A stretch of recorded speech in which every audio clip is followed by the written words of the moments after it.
อันติดอยู่ในสงสารมักว่าเป็นดังเชือกมัดไว้บ่อสู่ใดถึงนิพพานแก่สัตตโลกดังมวลเต้ามีสัพพัญญูเจ้าหากได้มั่งเสียยังเจียกมัดไว้นั่นแลอาหางอันว่าข้าเกาะไว้ยังพระพุทธเจ้าตนนั้นศีลาสาโดยหัวแห่งข้าสัพปตาในกาลาตุกเมื่อและเยจะนาอันว่าคนตั้งหลายฝูงใดก็ดีแม้นว่าสมณะพราหมณ์ตนใดก็ดีได้เอาพระพุทธเจ้าเป็นที่จังตีเปิ้งโดยบทว่าพุทโธเศโธนี้ส่วนอันว่าข้าหัดนักบวชฝูงนั้นก็หากอยากได้พ้นจากทุกข์และโทษทั้งหลายในปัจจุบันและอนาคตอันจากมาภายหน้าจะแลธัมโมมหาโครัตนาติโลเกสังสารันโตปิตะตารญิรัตนังวระธัมโมอันว่าภาสัทธรรมเจ้าอันได้84,000 ขันธ์สวาคาโตพระพุทธเจ้าเทศนาดีนักมหารัตโนห่างเป็นแก้วดวงยิ่งดวงประเสริฐอาจนำเอาสัตตโลกทั้งหลายได้พ้นจากฝั่งกรรมมหาสมุทรสากรกำนาคือว่านิพพานเจ้าอันบ่รู้เท่าบ่รู้ตายนั่นแหละโยปุกะโลกอันว่าปุกะลาผู้ใดคือว่าข้าหัดนักบวชมีเต้าปัญญาเสนาอามาตย์เป็นประธานแม้นว่าเศรษฐีพ่อกาก็ดีมีใจใสศรัทธาเอาสธรรมเจ้าเป็นที่เปิงโดยบทว่ามังหาโครัตโนติโลเกสังสารันโตวิวาระยังสัพพสัตตาวาสัพพมัตตังปันนามามิธัมมังมะหังอาหังอันว่าข้าวันตามิสิลาสาสัพปตาดังนี้ไปใจก็จังพ้นจากกังวลอนทลายตั้งแต่ปัจจุบันนะอันนี้และอนาคตอันจักมาไปนาตราบต่อเต่าถึงนิพพานบ่อยาจะแลสังโฆวิสุทโธวรตคินายโยสันตินทาลิโยสัพพะปรปะหิโนกุเนเกงิสมาธิปันโตอนาสโวตังปนามามิสังขังสังโฆอันว่าพระสังฆเจ้าตนบริสุทธิ์โดยศีลสมาธิอันเป็นสาวกะแห่งพระพุทธเจ้าอันมีอินทรีย์หากลำดับงับแล้วโดยดีหึงหันพละต่อหน้าอันเป็นบุญเป็นกุลเพื่อสมฤทธิโดยอายุมันยืนยาวประกอบไปโดยเข้าของเงินคำจ้างมาฆ่าคนมนตรีไพรฟ้าเหลือกว่าเต้าพญาเสนาอามาตย์ในจุมปูนี้ตราบต่อเต้าถึงนิพพานแล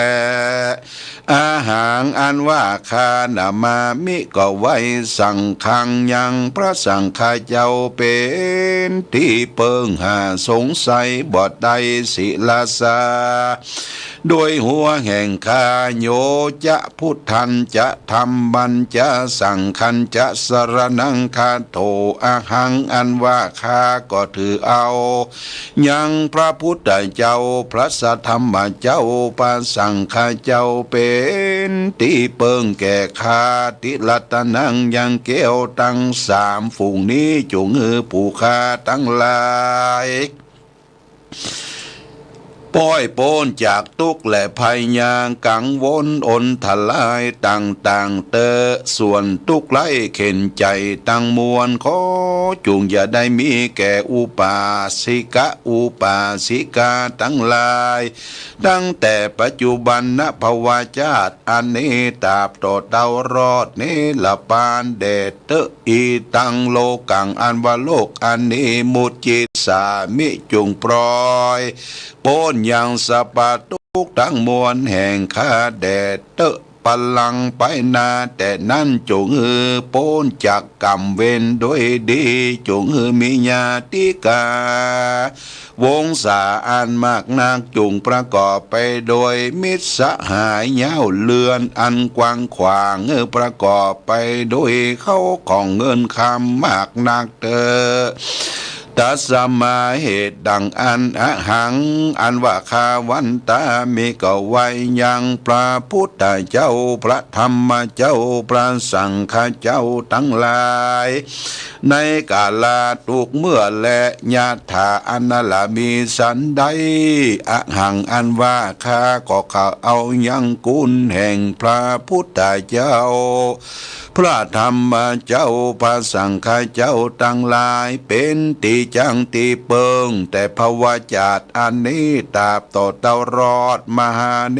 ลปัญเจ้าแลตาโตทัดแต่นั้นเล่าจงได้ยังมีชีวิตจิตใจอันคาลำเปิงก็ใจเถิงยังพระเจ้าพระธรรมพระสังฆเจ้าทั้งหลายฝูงนี้แม้นดังลือก็จักจุงข้าประกอบไปด้วยชีวิตและกำลังอันมากนักเตอยะถาอันนั้นแหละมีสันใดส่วนอันว่าสัตตโลกตั้งหลายคือว่ายิงใจตั้งมวลอันต้วนเตียวไปมาในวัฏสงสารอยู่ใจจงมีชีวิตจิตใจยืนยาวทุกญาติอย่าขาดอย่าได้ประมาทในธรรมตั้งมวลจงมีเตอยะถาอันนั้นแหละมีสันใดก็โดยมีแต่และศิลาสั่งอันว่าหัวแห่งข้าอย่าได้เจ็บได้ปวดสักเตื้อสักตีจงอยู่ดีอย่าได้เป็นพญาติสักทีจงได้โป้นจากเปียที่อันมีอยู่ในหัวนั้นเตอหัตตะปาตาแมนว่าตี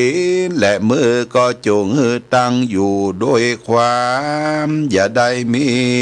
ยังเปียที่สัพพวาจาตั้งแต่ชาตินี้ตราบต่อเต้าเขาชาติไปนะจง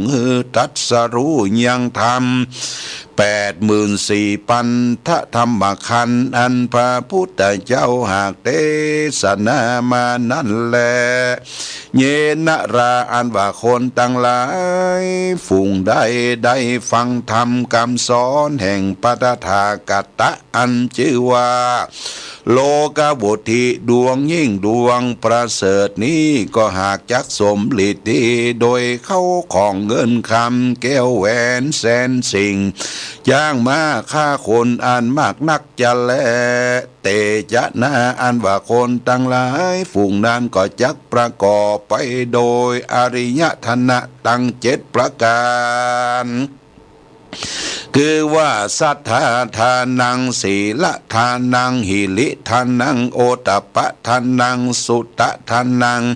จาคะทานังปัญญาทานังเอตังทานังอันว่าเขาของฝูงนี้และมีแก่ปุกลาผู้ใดก็ฮักจำเริญแก่ปุกลาผู้นั้นแลโยปุกโลอันว่าปุกลาผู้ใดคือว่าหญิงใจก็ดีอัทาลีโตติบ่เป็นคนทุกข์ไร้เข็นใจสักประวาจาตอันว่าปุกลาฝูงนั้นก็จังประกอบไปโดยเข้าของอันมากนักก็จังมีแลโยปุกโลอันว่าปุกลาฝูงได้ฟังธรรมโลกาวุธินี้ก็บ่ฮอนว่าจักมีอายุอันสันอันมินสักภวาจาตแลอันว่าคนตั้งหลายฝูงนั้นกันว่าเกิดมาในปรโลกไปนะก็จัก ตั้งอยู่โดยสุขสวดสดีทุกเมื่อแลพระการหนึ่งตั้งแต่นั้นไปนั้นเราก็จักได้เอาตนเข้าสู่นิพพานอันเป็นสิกยิ่งอันเป็นสุขยิ่งกว่าสุขตั้งมูลลันและโยปุกะโลอันว่าปุกะลายิ่งใจขหัดนักบวชก็ดีมีใจใสศรัทธาใดแต้มเขียนทำดวงนี้โดยอันเจียใสแต่ดังอันปุกัลวานว่าปุกะละตั้งลายฝูงนั้นแม้นว่าได้ไปเกิดในจันทร์ฟ้าปลายบนก็จักยิ่งกว่าเทวบุตรเทวดาทั้งหลายอันว่าจักประกอบไปโดยสลีสัมปติยิ่งกว่าเทวบุตรเทวดาพญาอินทร์พญาพรหมก็มีแลกันว่าตายจากเทวโลกลงมาเกิดในเมืองคนก็จักประกอบไปโดยสุขทุกเมื่อแลฮีโดยมีแต่แลก็จะได้ถึงสุขอันยิ่งอันประเสริฐกว่าเต้าพญาทั้งหลายอันมากนักในจุมปูนี้บ่อยากจะแลนะโยนาโรอันว่าคนฝูงใดได้ถือเอายังโลกาวุธิสูตรดวงดีเป็นตีจังตีเปิ้งโดยบทว่าพุทโธเสโธติโลกัสสมิงดังนี้ทุกคำเจ้าเอาเป็นกรรมฐานดังอันว่าคนตั้งหลายฝูงนั้นอัทาลิโตตาสิก็บ่จักเป็นข้าสักทีและก็ตวาจักได้เป็นเจ้าแก่ต้านทุกภวาจาจาติแลวัตะโดยมีแต่แลจักเป็นดังลือและหือประกอบไปโดยสัมปันนรังสี6ประการจากเฮือต้านจมจืนยินดีแก่เรานั้นจาขออาราธนาพระพุทธเจ้าเทศนาสำแดงยังธรรมเทศนาเฮือแจ้งแก่ผู้ข้าทั้งหลายแด่เตอศรัทธาอันว่าสัพปัญโยพระพุทธเจ้าอ้างก็กล่าวคาถาว่าญาติตังสุขังโลเกปัญจขังเมภวิสติสัพเปเตนะกุสเลนะมัญญังสวัมหาเสดังนี้ภิกขเวดุลาภิกขุตั้งหลายญาติตังมักว่ายังอิตังปุคโลอันว่าปุคลาผู้ใดมาใครถึงสุขในโลกนี้และไปหน้าจริงขอเอาโดยว่าปัญจขังก็จักโป่งลงยังตนและใจแห่งข้าเพื่อเข้าสู่นิพพานอันโปจากสงสารตั้งมวลกล่าวคือภัยะในอบายตั้งสี่และภัยะอันมีอยู่ในโลกนี้ก็ดีคือว่าภัยะแต่โจรทั้งหลายมีเต้าพญาเสนามาตเป็นต้นคือว่ามาคุบจริงเอาเขาของเงินคำจ้างมาฆ่าคนก็ดีหากเป็นโจรจำพวกหนึ่งคือว่าโจรแต่ผีกะผีเพื่ออันมากำจัดยังชีวิตนั่นแหละจำพวกหนึ่งคือว่าโจรแต่ไฟไหม้ห่อเรือนเฮอสิผ่านนั่นแหละจำพวกหนึ่งโจรแต่ลักแต่ต่ออันไปถูกต้องนั่นแหละจำพวกหนึ่งโจรแต่เสียนแต่นานอันปักตีนปากมือฮือบวมปองเฮือลำบากนั่นแหละจำพวกหนึ่งโจรแต่โควิด19โจรแต่นักขัตฤกษ์ไปบนอันมาข่มเหงจาตานั่นแหละจำพวกหนึ่งโจรแต่เจ้าจะนบดอันจักมาข้างฮือตานั่นแหละโจรแต่คน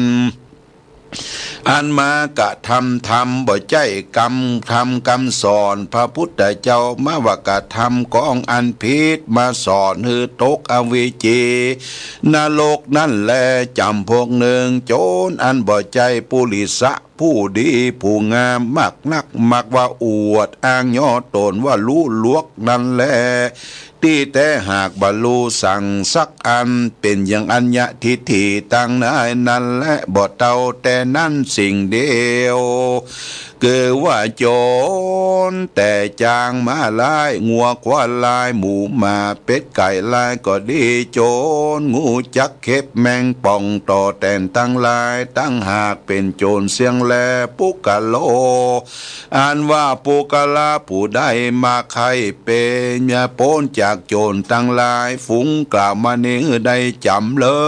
นสังวาสสวัสดิ์ง่ายด้วยคาถาดังนี้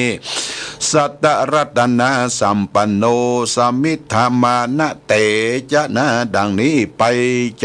จเตอก็หากจะแกดูโดยอายุมันยืนยาวในภาวะอันนี้และภาวะปลายนะตาโตเตารอดนี้หลับบานบ่อยาจะแลประกาศหนึ่งปุกละผู้ใดมาใครพ้นจากทุกข์ได้ถึงสุขได้จาตินี้และจากนางได้จำเลินกาถาอันนี้ว่าญาติตังสุขโตสุขังโลเกปัจจขังเมภวิสติญาจามิสักกะเตหิไมหังมิทาวรังดังนี้ไปใจก็อย่าหลงลืมเตอก็หากแกได้พ้นจากโจรตั้งหลายตั้งมวลฝุ่งนั่นแลสัจเจปุญญขยังตัสสะตุมหังปุญญังไม่ห่างหิวาสเปเตนะกุสเลนะมายังตัสสะตั้งหามที่เสดังนี้แม้นว่าผู้ใดมีบุญสมปานหากได้หอมยับมาแต่ก่อนก็บอกหอนว่าอย่างใดโศกทุกข์สามประวัติก็จากว่าประกอบไปโดยเข้าของเงินคำจ้างมาคาคนมากนักยุต่างได้กินได้กระทำบุญไปใจและตุ่มเฮอันว่าสู่ตันตั้งลายอันบุญหากได้กระทำมาแล้วกล่าวว่าบุญแห่งข้าก็ดีอันว่าศีลแห่งข้าก็ดีอันข้าหากได้รักษาในกาลบัดนี้ก็จงเฮเป็นอุปนิสัยกรรมจูยังสู่ตันตั้งลายในจาตินี้และจาติหน้าต่อเต่ารอดมหาเนลปันเจ้าแลสเปเตนะกุสเลนะโดยกุศลบุญอันสู่ต้านตั้งหลายในกาตมานี้แลเมื่อวันก็ดีเมื่อคืนก็ดีจงฮือคุ้มคางรักษายังสู่ต้านเจ้าตั้งหลายตั้งแต่ปัจจุบันนะอันนี้อนาคตอันจากมาไปนาเตอเยปุญเยนะอันว่าบุญตั้งหลายอันสู่ด้านตั้งหลายได้กระทำว่าแล้วก็และยังฝ่ายยังบุญนั้นจุงแต้มเขียนยังทำดวงพระเสริฐนี้ไว้กำจูศาสนาพระโคดมเจ้าเฮือรอดหาปันภวาสาจุงมีเตวัตะโดยมีแต่แลส่วนอันว่าตุกตั้งหลายขอจงจะได้มีแก่สู่เจ้าตั้งหลายได้ประกอบไปโดยสุขทุกภาวะจาตอันว่าบุญอันสู่ต้านตั้งหลาย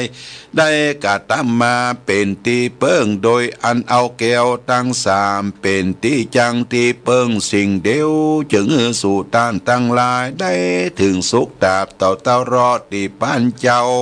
อันบ่รู้เท่าบ่รู้ตายนั่นแหละอันได้ฟังธรรมโลกโวทินะเลโยนะโร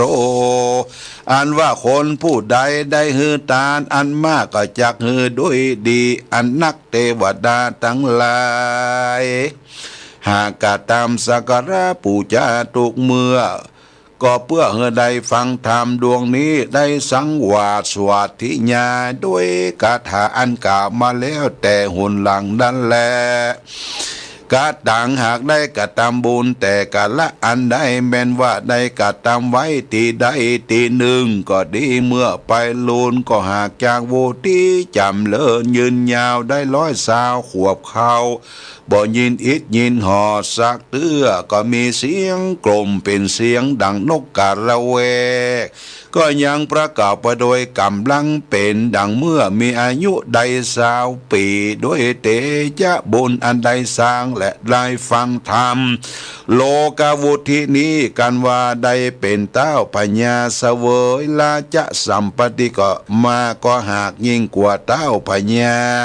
ฝูงอันเป็นมาแล้วนั่นแหละแม้นว่าบ้านเมืองก็การกุ่งรุ่งเรืองโดยเข้าของสัมปติเต็มไปโดยบ้านน้อยเมืองใหญ่บ้านที่ตีเต็มพ่อแม่ไก่ล่าตึงการแม่นโจรมาหารป่าก็จักบ่การตาล้ำกะตำร้ายโดยเตจะบุญธรรมดวงนี้ประเสริฐนักแลลัดทิมนี้บ้านน้อยเมืองใหญ่ติดนางก็จักดังอยู่เสียง5,000ภวสาก็มีแลลาจาอันว่าเต้าพญาตนนั้นก็จักได้เสวยยังราชสัมปติบ้านเมืองชอบโดยตัสสะราชธรรม10 ประการก็จักได้กระทำบุญไปใจในเมืองนั่นแลโยปุกะโลอันว่าปุกะลาผู้ใดเป็นตนว่าเต้าพญาเสนาอามาตย์ตั้งปัจจานาราชและสะโคยเศรษฐีแม้นว่าสมณพราหมณ์ขหาคลาวาสยาวเลื่อนก็ดีได้ฟังธรรมดวงนี้ด้วยใจใสศรัทธาเชื่อแต่ดังอันว่าคนทั้งหลายฝูงนั้นก็หากจากได้เสวยพละ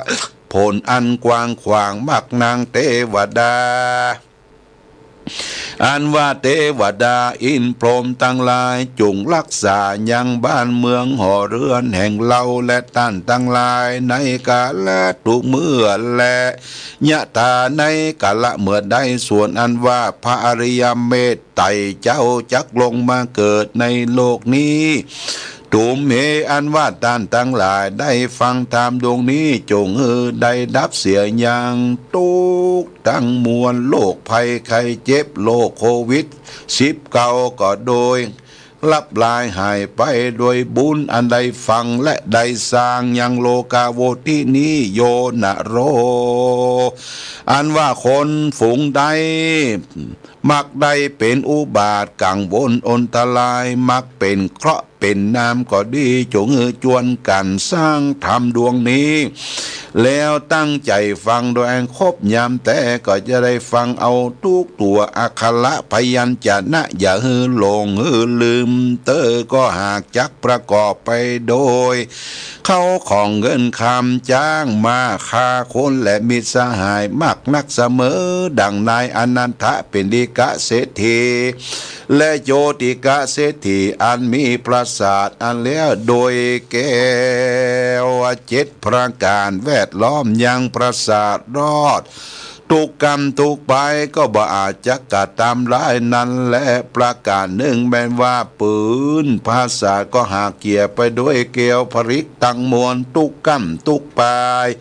อันหยาดใหญ่ไปด้วยต้นกัปปรุขะ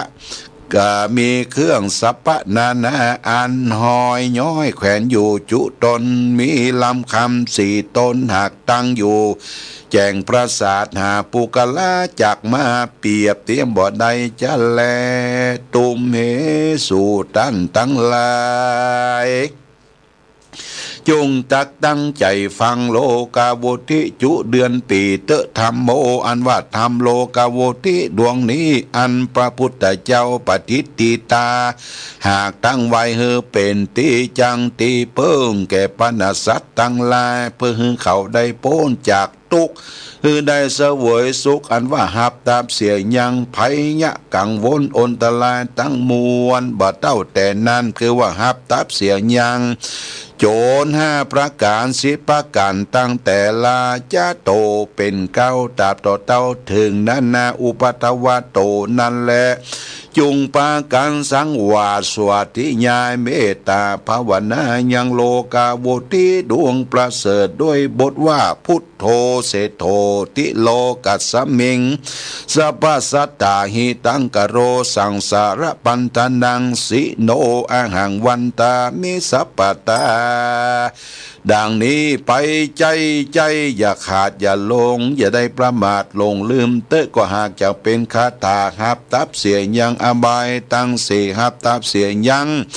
ภัยยากกังวลอันตรายโควิด19และตุติยะบททวนสองว่ายะทิตังยาโคสุขังโลเกปัญจขังเมภวิสติญาจามิเตวรังสกเรติสิมังหังอิทธวรังดังนี้จำเลินตุกคำเจ้าเอาเป็นกรรมฐานไปเตอ ก็หับตามเสียยังโจรร้ายตั้งบนและหับตามเสียยังอบายตั้งสี่มีนาโลกเป็นต้นตติยะกถาอันทวนสามวัตตุกรังวัตตโลกัสสมิงติสรณาตตาติสรณาภเรณวรังสุขังอนุภาวโตติดังนี้จำเริญสังวาสวทิญายตุกคำเจ้าเอาเป็นกรรมฐานเมตตาภาวนาไปใจตาบต่อเตาเข้าเสียงหาปันภวสาก็ฮักจะได้ถึงยังสักกะโมกขธรรมอันยิ่งคือว่านิพพานเจ้าอันบรู้ตายคือว่ายิ่งกว่าสุขตั้งมวลและปันติโตอันว่านักผาเจ้าตั้งหลายฝูงมีปัญญามีพระพุทธเจ้าเป็นเก้าเป็นประธานเมื่อเจ้าสร้างโพธิโทติญาณตั้งมวลวันนั้นเจ้าก็บอกหันละเสียยังโลกวุสิสูตรอันนี้ก็สัพพวาจาและสืบกันมากับเพื่อว่าหายโพดยังสัตตโลกตั้งมวลมักว่ากลัวสัตตโลกตั้งหลายลงหนต่างเสียบ่ได้ไปสู่เมืองฟ้าและนิพพานเจ้ายิ่งกว่านี้ยังคาถาอันนี้ก็อยู่ได้ปูจาสังวาสสวติญาณเมตตาภาวนาหับทับเสียยังหนต่างอบายภูมิตั้งสี่และโยนโรอันว่าปูกันและบ่รู้จักอักขระพยัญชนะสักตัวมักว่าเป็นคนบ่ได้บวชในศาสนาพระพุทธเจ้ามีใจใส่ศรัทธาในเกี่ยวเจ้าสามประการกันว่าเรียนเอาคาถาธรรมอันนี้ได้แล้วก็จวนกันตั้งใจฟังธรรมโลกาวุตินี้โดยใจใส่ศรัทธาแต่แต่งแปลงยังเครื่องปูชาต่างๆอาหะดีตัวคือนำมาตั้งไว้แต่งปูชายังทำดวงนี้เจ้าตนเป็นธรรมกติกถาเทศนา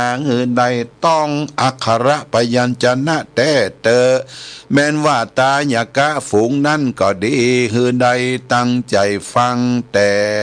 ก้าวตาบต่อเต้าถึงปลายอย่ามีใจล่าเลยไปในตีใดแม้นว่าอย่าเกิดถึงเข้าคองเงินทองจ้างม้างัวควายอย่าได้ถึงการไร่การนาการเจ้าการคุณเต้าใจตั้งใจฟังทำไปตามทุกอักขระพยัญชนะแต่อย่าหลงลืมเตอก็จากได้พ้นจากกังวลอนทลายตั้งมวลตั้งแต่ชาติและชาตินี้และชาติหน้าตราบต่อเต้ารอดนิพพานเจ้าแต่แลการว่าได้ตั้งใจฟังธรรมโลกาโวติโดยใจใส่ศรัทธาก็หักจักหับเตียยังความทุกข์ไร้เข็นใจตั้งมวล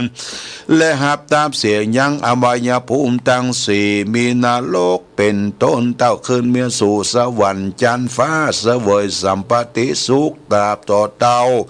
อายุแห่งจันทร์ฟ้าได้ปันปีติบและกันว่าอายุแห่งพญาอินทร์และเทวบุตรเทวดาทั้งหลายอันอยู่เสวยสัมปติในจันทร์ฟ้ามีจตุมาลาจิกาเป็นต้นอายุแห่งเขาก็มี500 ปีติบและอายุจันทร์ฟ้าตาวติงสาได้ปันปีติบเป็นขนาดอายุแห่งจันทร์ฟ้ายามานานได้2,000 ปีติบอายุแห่งจันทร์ฟ้าตุสิดาได้4,000 ปีติบเป็นขนาดอายุจันทร์นิมรตินานได้8,000 ปีติบจันทร์ปริมิตสวัสดินานได้16,000 พันปีที่เป็นขนาดส่วนว่าตายากะผู้ใดหากใครมีอายุมันยืนยานดังเทวบุตรเทวดาตั้งหลายฝูงนั้นตายากะฝูงใดได้เสวยในจันทร์ฟ้าแล้วก็จักลงมาเกิดในเมืองคนก็จักลงมาเกิดในขากูลอันประเสริฐคือว่าขากูลเต้าพญาสักห้วยเศรษฐีอันดังเป็นดีบ่มีกรรมทุกไรเข็นใจสักเตือนแลตุ่มเฮอันว่าตันตั้งลายมักว่าริรอมเขาของบอกคืนมักลูบมักซุมมักเป็นโอนทลายต่างๆจูงจักยวนกันฟังยังทำโลกาโวติดวงประเสริฐนี้โดยใจใสอันออบน้อมคบยำแต่ก็หากจักเป็นก็พ้นจากกังวลอนทลายตั้งมวลตั้งแต่ปัจจุบันชาติอันนี้ตราบต่อเต้ารอดนี้ละปานบ่อยาจะและนามหาโลกาโวติธรรมโมอันว่าพระมหาโลกาโวติดวงประเสริฐบันนี้บันทิทานักบาทเจ้าตั้งหลายหากจักออกมานาพิธรรมปิตกะวุตินั้นแลเพื่อเฮือโพดยังโคนมักเป็นโอนทลายภัยยะในโลกนี้แลมหาโลกวุติสุดตังนิติตังขีญาสังวรณาจาว่าโดยวุฒิสูตรอันพระพุทธเจ้าหากเทศนาแก่พญาพระเสนาธิโกสลราชาเกาะบังโกมสมเร็จเสด็จมาอานันโตเตนุปัสสนะโมตัสสะภะคะวันโตอะระหะโตสัมมาสัมพุทธัสสะเอวัมเมสุนตังเอกังสัมมัญญังพังกวาลาจังกังเฮวิงาลันติกินจาปุเปปัมปันเตเตนังโคปันนาสัมมาเยนาอายาสัมมาอนันโตอาปาติโกโหติทุงกินโตภาระหังคิลาโนอันทังโกพังกวาเย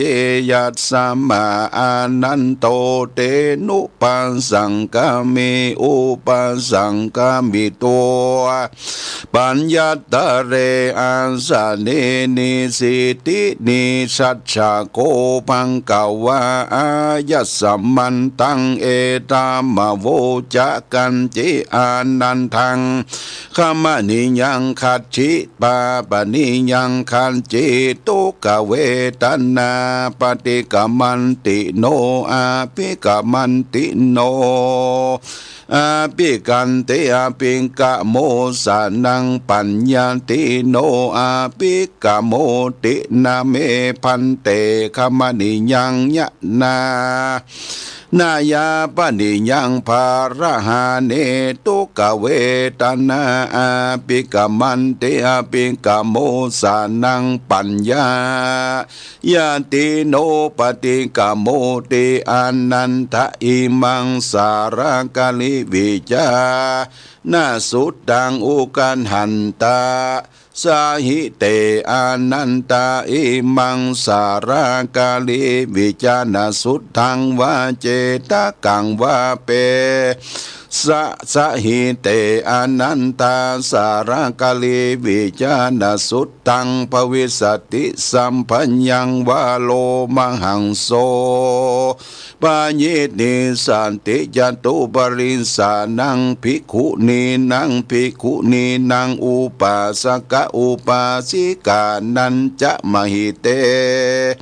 อัฏฐายะหิตายาสุขาจะหิอนันตาสัมมาสัม มพุทเทหิเตสิตังวิปัสสิอนันตะสัมมาสัมพุทธัสสะอิมังสารกะลิวิจานะสุตตังภาสิตังสิกขปิอนันตะสัมมาสัมพุทธะอิมังสารกะลิวิจานะสุตตังมยาปิอนันตาสัตตเมอนันตะเอตละหิสัมมาสัมพุทเทนะอิมังสารกะลิวิจานะสุตตังภาสิตังสังโฆเทวันมินโตอิมังสารกะลิวิจานะสุตตังภาสิตังอโหจิจันราโลภลาขศิลาพุทธลาธรรมราสังฆลาอมลาทุศิลา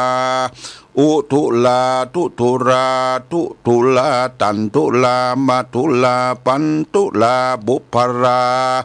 ตหราโคตราติโยเกจิอนันตนามาโตวาโคมาโตวาปัทมาโตวาอารักขโตวาโอกานิสิติวา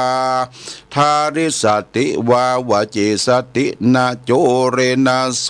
กลังกาลิสตินาอุตตะเกนะโสกรังกริสตินาปิสาเจนะโสกรังกริสตินาเคนะโสกรังกริสตินาโจเรวะโสการังกริสตินาเปรียทิยาโสกรังภวิสติยันอันตระทะกรรมวิปาเกนะชราติตัสสะทุตาจิตโตอุตรังนาภวิสติติโยโสนะปฏิกนาติดัตติทินทิวังวาระขังกตังภวิสติสัพเพสังภรนังสัพเพสังอุปาสกานังสัพเพสังอุปาสิกานังนะหาตสันตาสังรักขังกตังภวิสตินาปาทัสันตาสังรักขังกตังภวิสตินาจักกุสันตนาโสตาสันตาสังรักขังกตังภวิสตินาชิวหาสันตาสังรักขังกตังภวิสตินาภากายสันตสังรักขังกตังภวิสตินะมโนสันตาสังรักขังกตังภวิสตินะภวังคะสันตาสังรักขังกตังภวิสติหัตถะอุตรังนาลาปิสติยักโขวายักขีวายักขปโตวายักขปติวายักขมหามาโตวายักขมหามาติวายักขปริชาโชวายักขปราชชีวายักขปัจจโรวายักขปัจจริวาขันธโพวาขันธพีวาขันธโปตะโกวาขันธโปติกาวาขันธปะมหามาโตวากันตปะมหามาติวากันตปะปริชาโชวากันตปะปริชาชีวากันตปะปัจจารโรวากันตปะปัจจาริวากุมปันโตวากุมปันติวากุมปันปโตติโกวากุมปันตะโปติกาวากุมปันตะมหามาโตวากุมปันทะ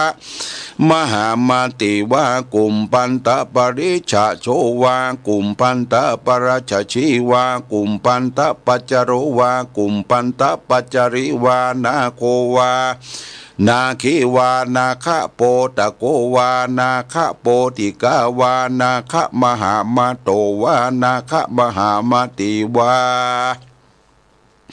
นาคปริจโชวานาคปราชชีวานาคปัจจโรวานาคปัจจริวามหาระโความหาระคีวาพราตะโกวาพราติกาวาพราชโชวาพราชชีวาปหุจิตตวาภิกขุนีวังภิกขุนีวังวา อุปาสกานังวาอุปาสิกานังวากุติญารักขายะอวิหิงสายาภาสุกวิญญายาเตสัตตะอุตรังนาลาปิสติอิธรรมโวจะภควาอายัสสมันโตอนันโตภควาโตภาสิตังอภินันทุนติบุธานิอายสัมมาอานันโตตัมหาอาปาทาตาตาปะหิโนยัสมันโตโสภาติโกโหติเอวัมมะสลิโยนิทุโคนิโลปัตถโวนิรันตรายโยปหุราโพปหุยาโสปหุโพโคปหุปัญโยภวันตุสัพพตาติสารากลิวิจานสุตตังนิติตัง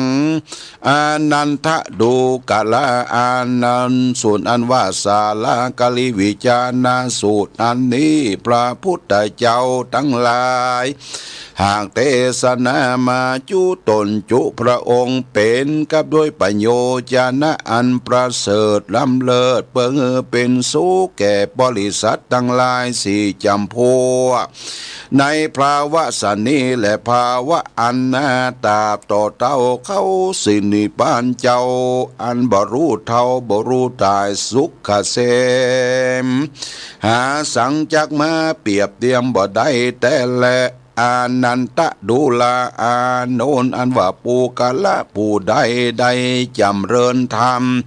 ชื่อว่าสาลากลิวิจานาสูตรอันนี้แม้นว่าปัจจุบันหันต่อหน้าก็หาอุปัตตวะกังวลอนทลายบอดใด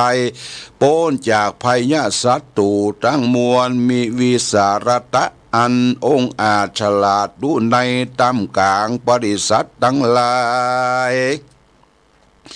มากนักบอกเข่งขามสั่งซักอันแม่นว่าสัตว์ตัวละชานตัวเคียงขาบหยาบจ้ากลาขนองป้องใครมากะตามละเยี่ยงใดก็ดีบรู้มีสักคาบและอนันตะดูระอานนอันว่าสาลากลิวิจานาสูตรอันนี้พญาอินตาทิลาอันเป็นใหญ่แก่เทวดาทั้งหลายก็เรียนเอาแต่สำนักกูตถาคตะใดแล้วก็เอาไว้เป็นที่จังที่เปิงกับด้วยใจไว้สังวาสวดทิญญาแล้วก็สั่งสอนเทวบุตรเทวดาทั้งหลายเอาไว้จำเริญตราบต่อเต้าอายุแห่งตนจุคนและเตนะเหตุดังอันกูตถาคตะจึงอนุญาตไว้ยังทำคำสอนดวงชื่อว่าสารกลิวิจานาสูตรอันนี้กุติญา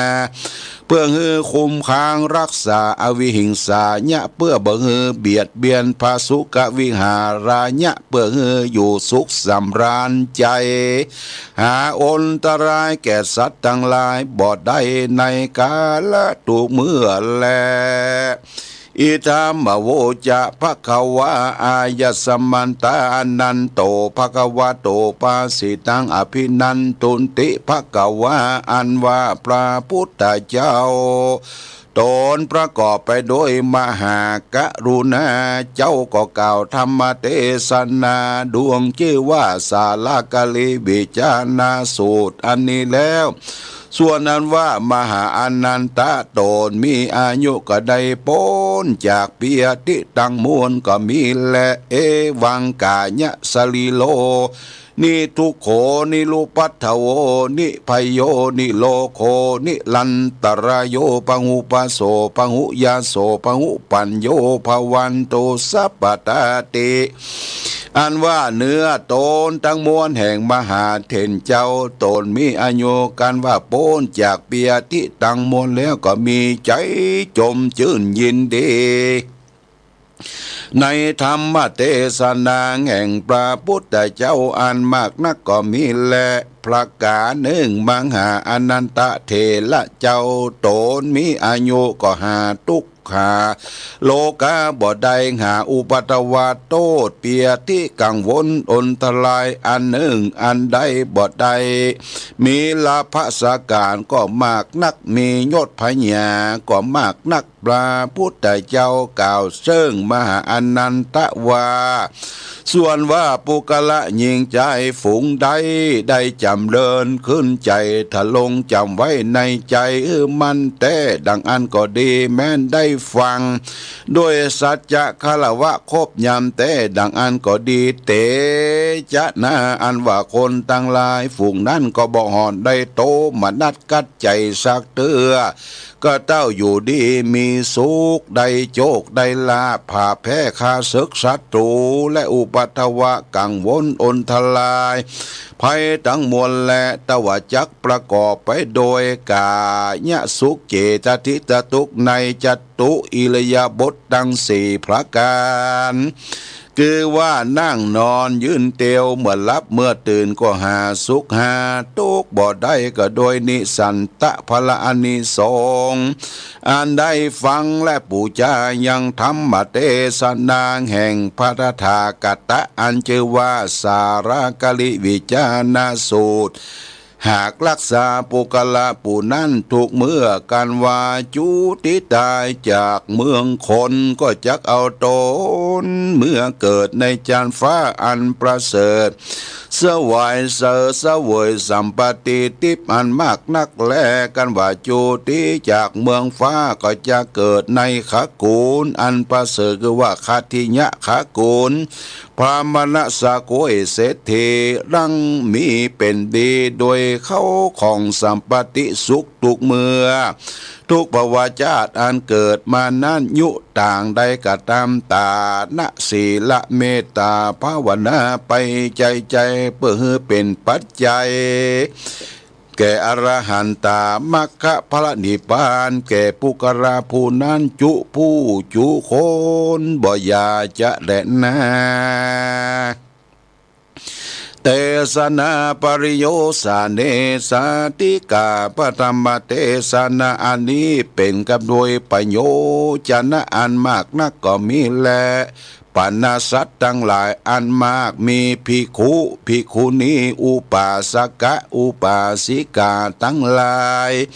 อินพรหมเทวบุตรเทวดาทั้งหลายอันมาติดมาในติดนั่นก็ได้ถึงธรรมวิเศษมีประเภทวโสตาปฏิภระอรหันตาเป็นปริญโยสารก็มีวันนั้นแลสารกลิวิจารสุตตังนิติตาอานันโตเตนุปาสังกาเมอุปาสังกาบิตัวปุญญาเตอาสเนนิสิติ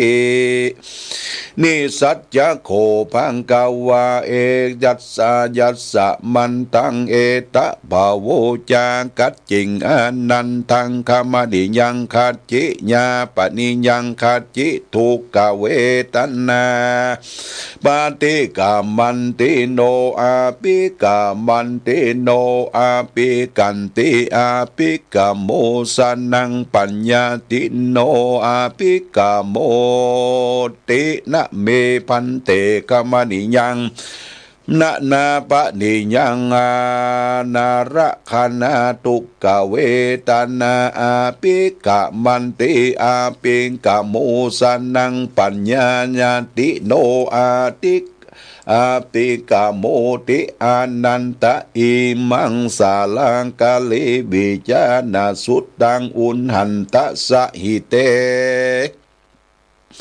อนันตะอิมังสารังกาลิวิจานาสุตตังวาเจตกังวาเปสาติเหอนันตะสารังกาลิ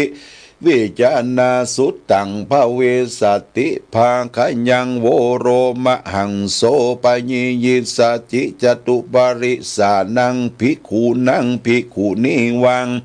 อุปาสกะอุปาสิกานันจะขหิเตหัตถายะหิตายะสุขาจะหิอนันตะสัมมาสัมพุทเตงิเตสิตังวิปัสสิอนันตะสัมมาสัมพุทธะอิมังสารากาลิวิจานาสุตตังภาสิตังสกิกัมปิอนันตะสัมมาสัมพุทธะอิมังสารากาลิวิจานาสุตตังพญาปิอนันตะสัตตเม อานันตะเอตละหิสัมมาสัมพุทเทอิมังสาลกะลิวิจานะสุตตังภาสิตังสักโกเทวมินโตอิมังสาลกะลิวิจานะสุตตังภาสิตังอโหสิยานราโลภลาทัสสิลาพุทธลาธรรมลาสังฆลาอะมลาทุทินาอุทุลาทุทุราทุตุลากันทุลามัทุลาปันทุลาบุพลาขละลาโลขลาติโยเกจิอนันตนะโมตะวาโคตัตโตจาปมัตตโตวาอารัคาโตวาอุกะหิสติวา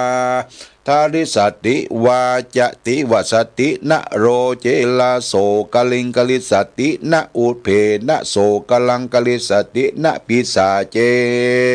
นะโสกรังจาริสตินะกิลาโสกลังกลิสตินะโจเรวะโสกรังกลิสตินะปยาตินะโส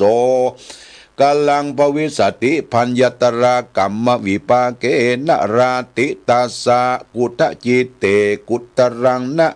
ละปิสติโสธนบริสภานิดัตตะถินดังวารขังกะตังภวิสติสัพเพสังสัพพาสังสัพเพสังอุปาสกานังอุสัพเพสังอุปาสิกานังหันตสันตตังรักขังกตังภวิสตินะปะ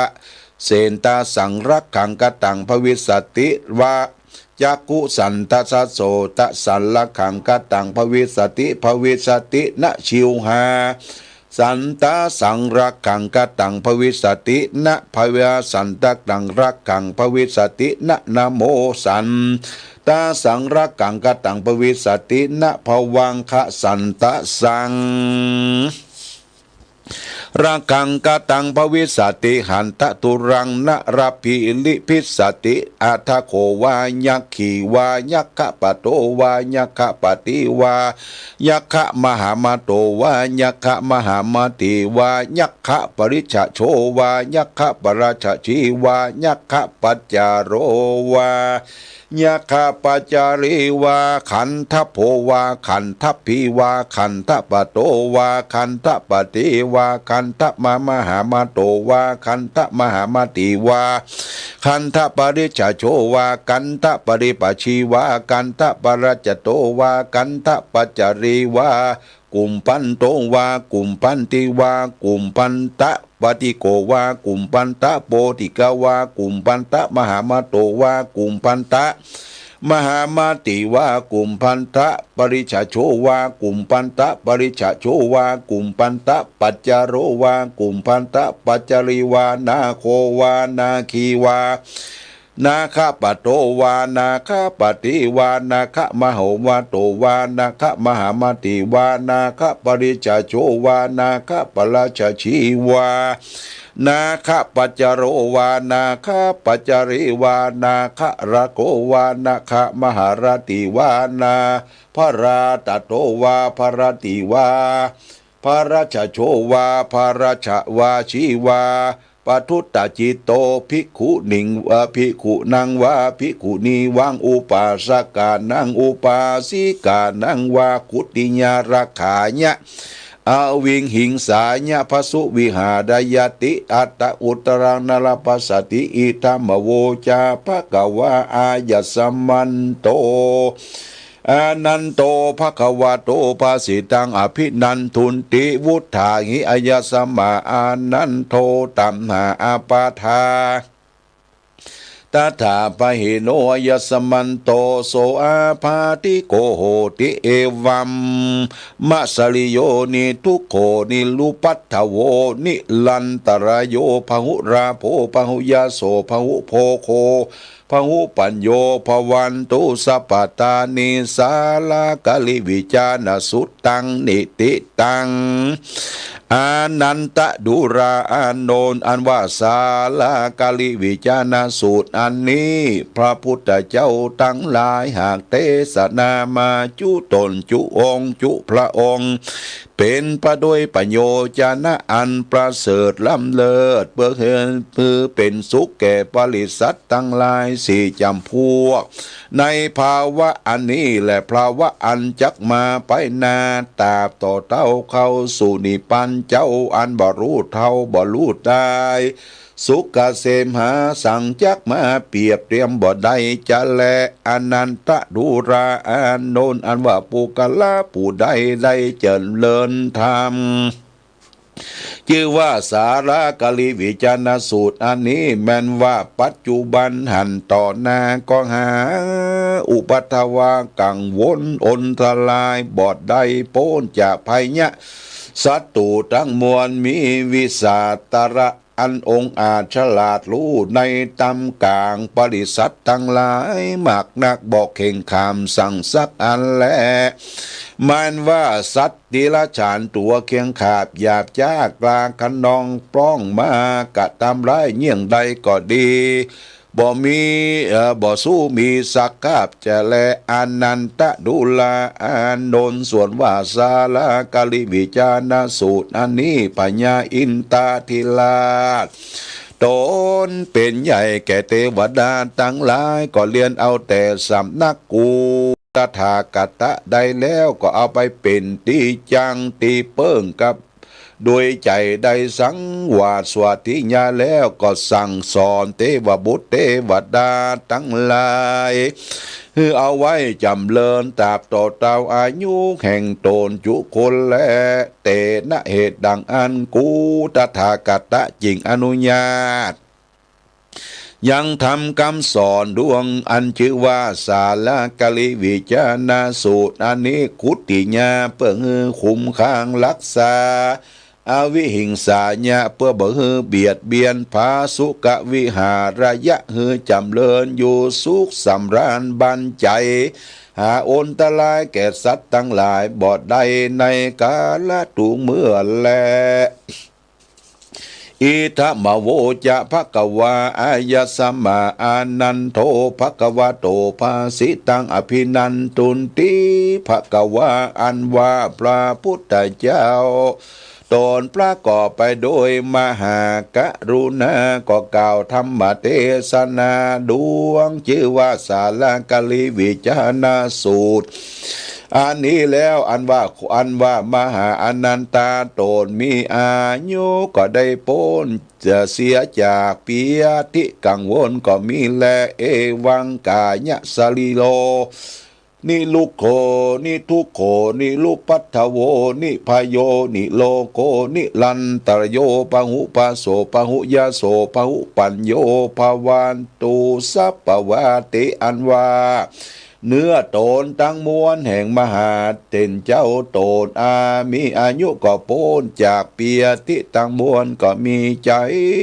โจมชื่นยินดีในพระธรรมเทศนาแห่งพระพุทธเจ้าอันมากนักพระกาหนึ่งมหาอนันตเถระเจ้าโตนมีอายุก็หาทุกโลกาบอดใด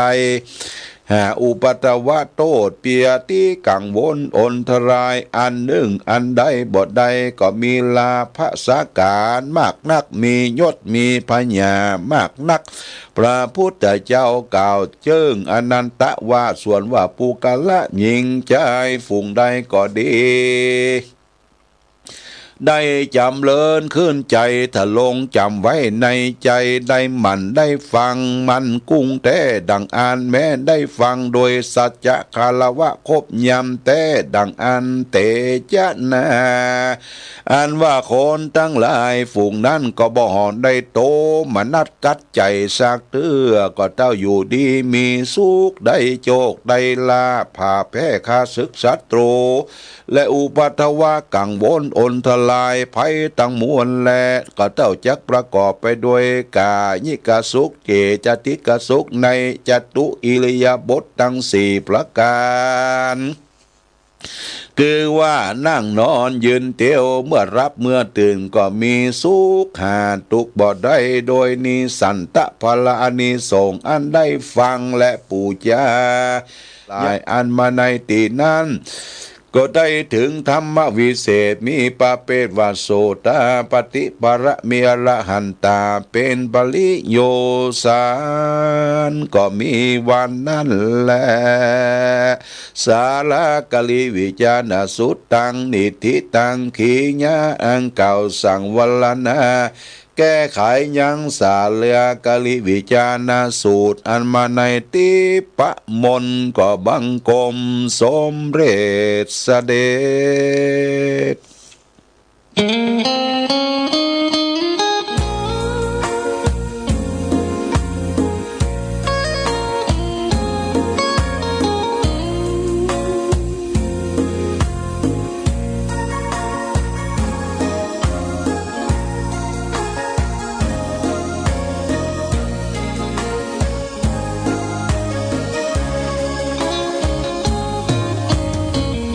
วัดวาอารามเรื่องร้องพ้องฟ้า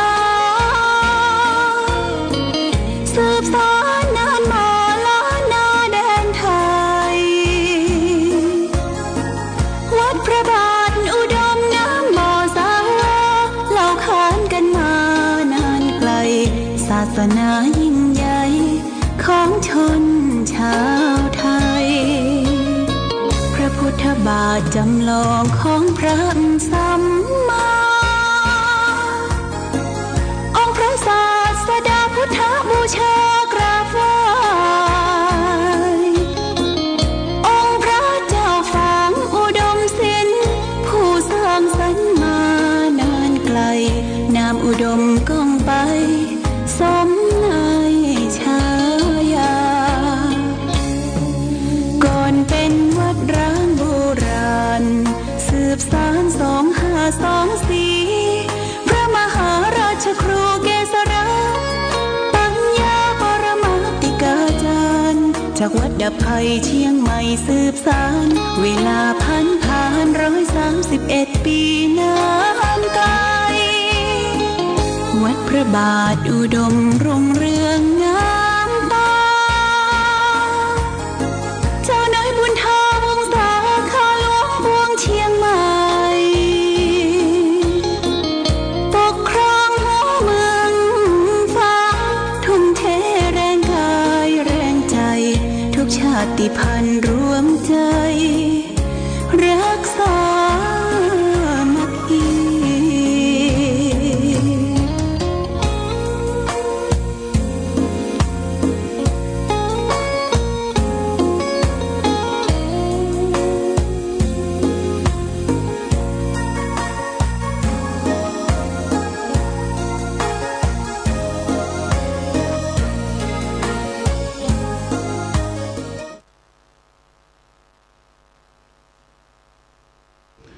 ศรัทธาสาธุชน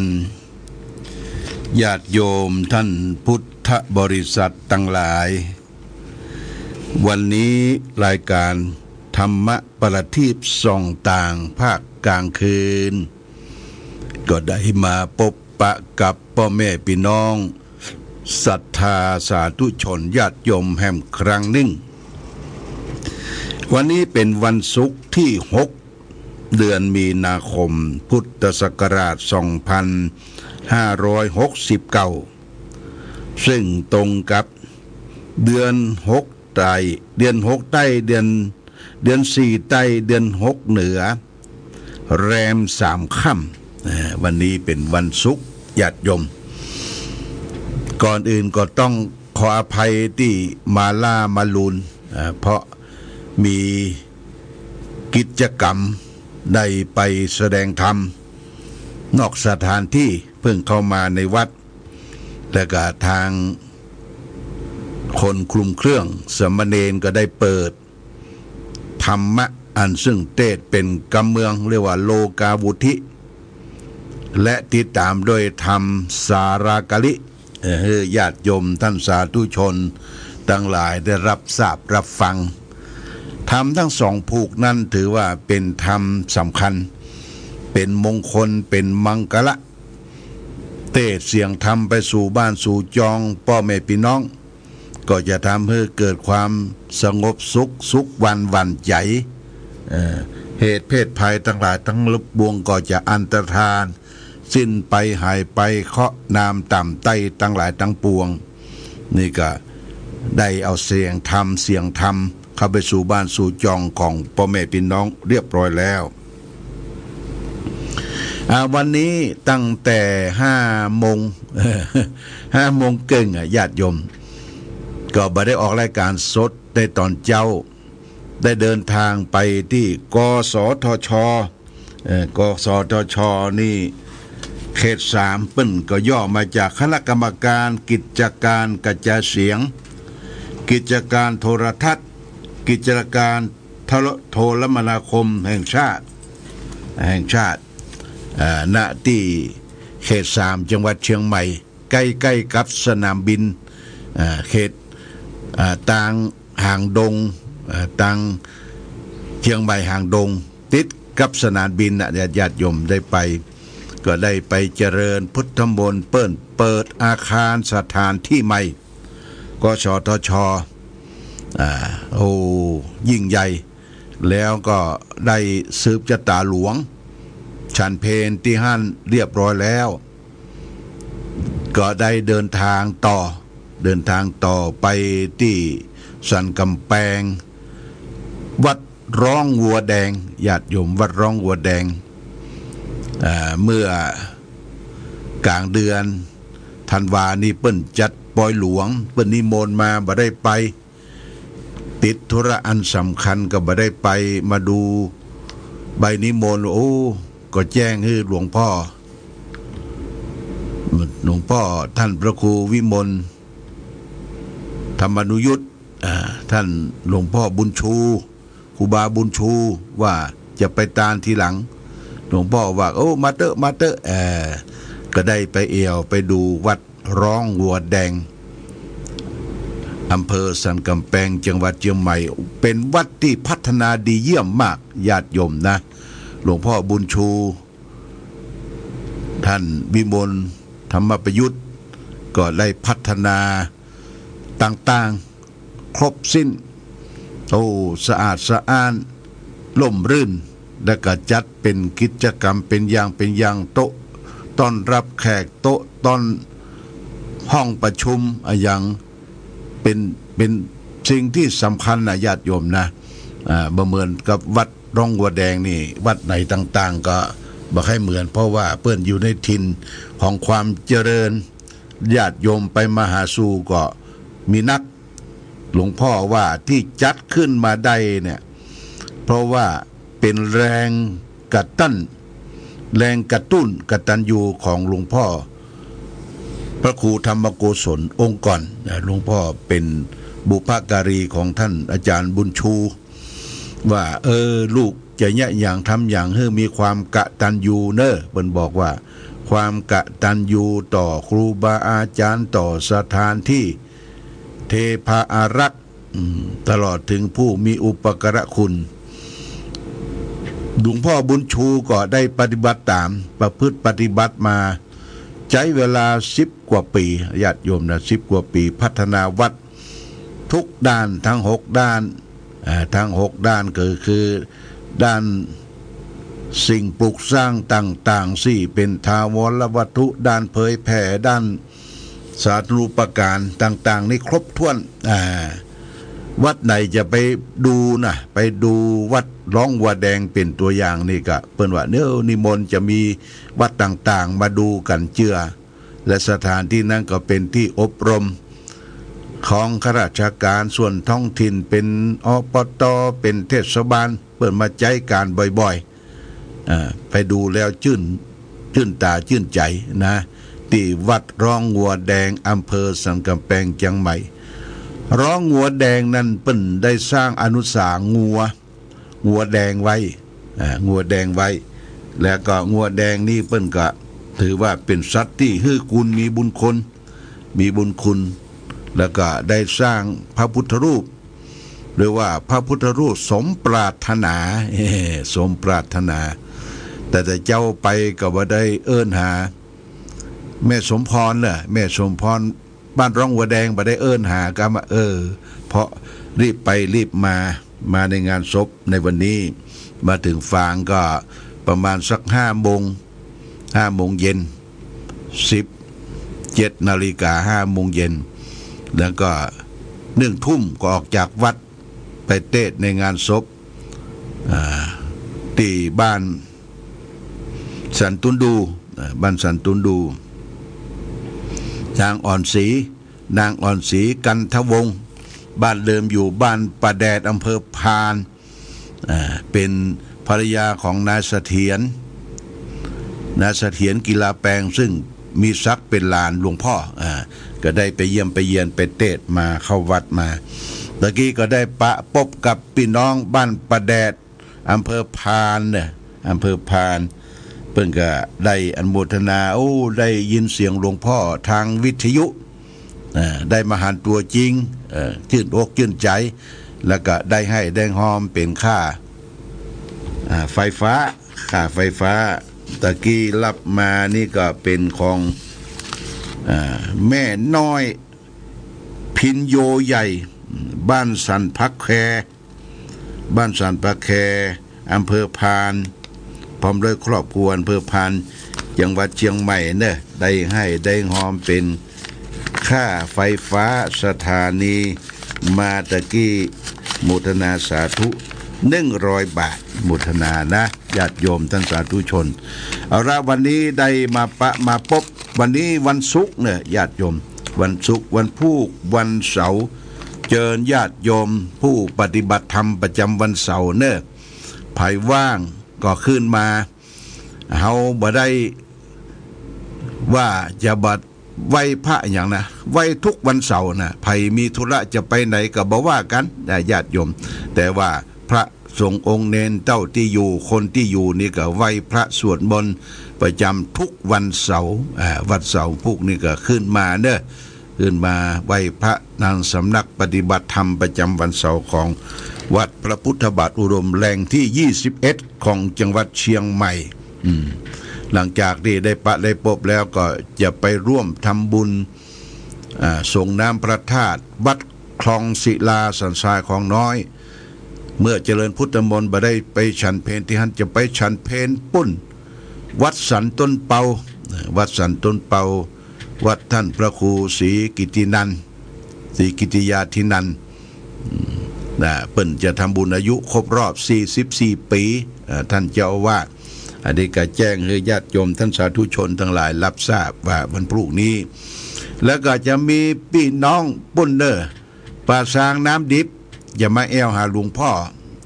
ตอนบ่ายคงจะได้ปะกันเด้อคงจะได้ปะได้พบกันเปิ้นมาจะมาลวดไปตาตอนก่อนด่วนไปไว้ไปสาที่พระธาตุเจดีย์ตาตอนแล้วก็จะปิกมาแวะพอน้ำบ่อสวา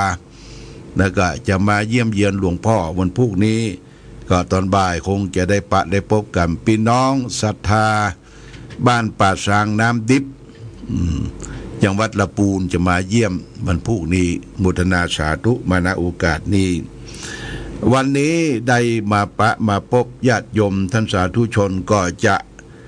บ่มีธรรมะอย่างมาฝากนักเฮาได้ฟังธรรมะตั้งแต่8 โมงมาแล้วซึ่งเทศเป็นมรดกธรรมกำเมืองโลกาวุธิแล้วก็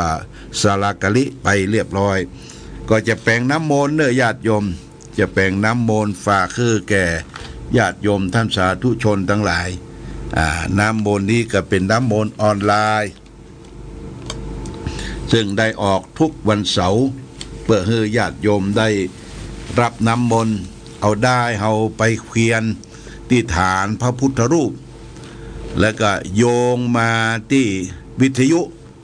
แล้วก็เอามาเคลียนยังขวดน้ำบนภาชนะใส่น้ำมนต์เสร็จแล้วก็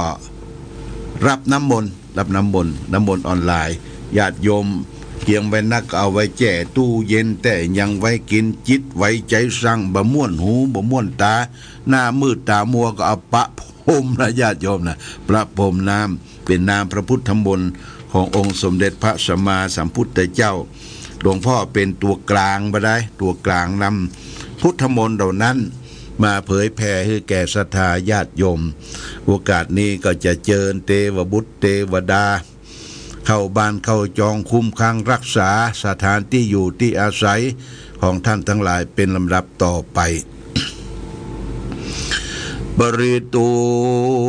อนาเมตังสเมตาภตันตาอเวคิตาจิตตาปริตังพนันตุสักเคกาเมจะรูเปคิลิสิคารตาเตจันตริเควิมาเนทิเปลเตจะคาเมตรวนาคาเนเคหาวัตุเมเขเตปุมมัฏฐาตโยจตุโรกปาระราชายามะราชาอินโตเวสวนะราชาริยเมตไตโยโพธิสัทธาวกาทโยริยสาวกาจะปุถุชนะกัลยาจะสัมมาทิฏฐิเยวะพุทเทปะสันนาธัมเมปะสันนาสังเคปะสันนาพุทเทสกรวาธัมเมสกรวาสังเคสกรวาอิโตทานะโตยาวะปรัมปราอิมาสมิงสุจักกวาเรสุเทวตานังมุนิลวจันดังสาทะโวเมสุนันตุธรรมสวนาการโรยัมภทันตาธรรมสวนาการโร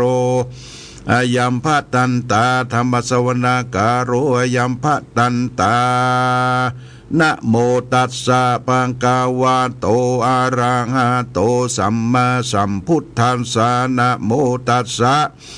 ภะคะวะโตอะระหะโตสัมมาสัมพุทธัสสะนะโมตัสสะภะคะวะโตอะระหะโตสัมมาสัมพุทธัสสะพุทธังสารนังกัจฉามิธัมมังสารนังกัจฉามิสังฆังสารนังกัจฉามิตุติยัมปิพุทธังสารนังกัจฉามิตุติยัมปิธัมมังสารนังกัจฉามิตุติยัมปิสังฆังสารนังกัจฉามิตติยัมปิพุทธังสารนังกัจฉามิตติยัมปิธัมมังสารนังกัจฉามิตติยัมปิสังฆังสารนังกัจฉามิโยสันนิสิโนวาระโพธิโมเลมาลังสะเสนังตุติตังวิจัยยาสัมโพธิมาคัญชิอานันตัญญาโนโลกุตตโมตังปานามามิพุทธังเยจาพุทธาอาติตาจาเยจาพุทธาอนาคาตาปัญจุปันนาจะเยพุทธาอังอังวันตามิสัพปะตาอิติปิโสปังคาวาอะระหังสัมมาสัมพุทโธวิชาจารณะสัมปันโนสุขโตโลกาวิทูอนุตตะโรปุริสธรรมะสารติสัทธาเทวมนุสสานังพุทโธภควาติพุทธังชีวิตังยาวะนิพพานังสารนังกัจฉามินาทิเมสารนังอัญญังพุทโธเมสารนังวารังเอเตนะสัจจวัชเชนะหุนตุเมชัยยะมังกาลังอุตตมังเขงอวันเตนังปาตาปังสุงวารุตตามังพุทเทโยชาลิโตโทโสพุทโธคามาตุตังมังอัตถังกีโกอริยปัตโธชนะนังโมกขัมปะเวสาญาอุจุจะมังโคธัมโมอายังสันติการุปานิโยนิยานิโกตังปานามามิธัมมังเยจะธัมมาติตาจะเยจะธัมมาอนาคาตาปัญจุปันนาจะเยธัมมาอาหังวันตามิสัพปตาสวากขาโตภควตาธัมโมสันติติโกอาการิโกเอหิปัสสิโกโอปันนายิโกปัจจตังเวทิตาภูวิญโยหิติธัมมังชีวิตังยาวานิปานังสารนังกัจฉามินัตถิเมสารนังอัญญังพุทโธเมอุตตมังเคงาวันเตงังธรรมัญจาทุวิตังวะรังธรรมเมโยชาลิโตโทโสธรรมโมคามะตุตังมังสังโฆวิสุทโธวรตะคินายโยสันทินทาริโยสัพพะปารปะหิโนกุเนเกหิสมาธิปัตโตอานาสโวตังปนามามิสังฆังเยจะสังฆาติตาจะเยจะสังฆา อนาคาตาปัญจุปันนาจเยสังฆาอังหังวันตามิสัพปตาสุปฏิปันโนภะคะวะโตสาวกสังโฆอุชุปฏิปันโนภะคะวะโตสาวกสังโฆยายาปฏิปันโนภะคะวะโตสาวกสังโฆสามิจิปฏิปันโนภะคะวะโตสาวกสังโฆยาทิตังจัตตาริปุริสายุคานิอัฏฐปุริสาปุคาลาเอสะภะคะวะโตสาวกสังโฆอาหุนายโยปาหุนายโยทักขินายโยอัญชริการะนิโยอนุตตรังปุญญเกตังโลกัสสติสังฆังชีวิตังยาวะนิปานังสารนังคัจฉามินัตถิเมสารนังอัญญังสังโฆเมสารนังวารังเอเตนะสัจจวัชเชนะหนตุเมชัยยะมังการังอุตตมังเคงะวันเตหังสังกัญจาตุวิทุตตมังสังเคโยชาลิโตโทโสสังโฆขมาตุตังมะมังเอเจวะมัตตนามัสสะมานังนามัสสะมโนรัตนาไตยังปุญญาปิสันตังวิปุลังอารัตังตัสสานุภาเวนะนังหันตรายโยเอวเมสุตังเอกังสมัญญังภควาสาวัตถิยังวิหารันติเชตวันเนอนันทาปินดีกัสสะอารามเอตัทธาโขพังกวาภิกขุอามันเตสีภิกขโวติปตันเตติเตภิกขุภควโตปัจจัสโสทรงภควาเอตทาโวจามิตเตภิกขเวเจโตวิมุตติยาเอกาทัสสาวิสัสสะอาวิสัสสะพหุลิกตายาติปันติวิถุปัฏฐัสสะสุนัตติตาจาริสัสสะสุขายามรัสสายาเอกาทัสสานิสังสาปฏิกังขากตเมเอกาทัสสะสุขังสุปฏิสุขังปฏิพุทธาตินาปะปะตังสุปินังปัสสติมนุสานังปิโยโหติอามนุสานังปิโยโหติเตวตารักกันตินัสสะอังคีวาวิสังวาสัทธังวา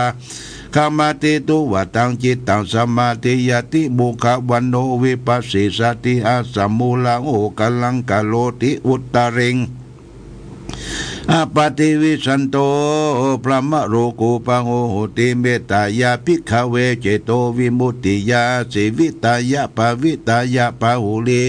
กตายายานิกตายาวัตถุกตายาอนุทิสายาปริจิตายาสุสามรัตายาอิเมเอกาทัสสานิสังสาปฏิคังกาอิธรรมโวจาภควาอัตตมนาเตภิกขุภควโตปัสสิตังอภินันทุนติเอวะเมนะโมเมสัพพะเทวนังสัพพะคาระหะจะเทวนังสุริยันจะปะมุนจันจะสสีปุมโมจะเทวนังวุโธลาพังภวิชติชีโวสุกโรจะมหาราปังโสโรราหุเกตุจะมหาราปังสัพพะพยัง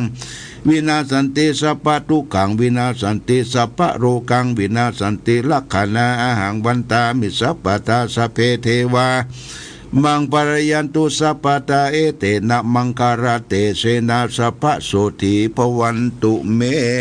ยะโตหังภาคินีอาลิยายะชาติยาชาโตนาปิชานาเมสันจิจะปานังชีวิกาวโรเปนะ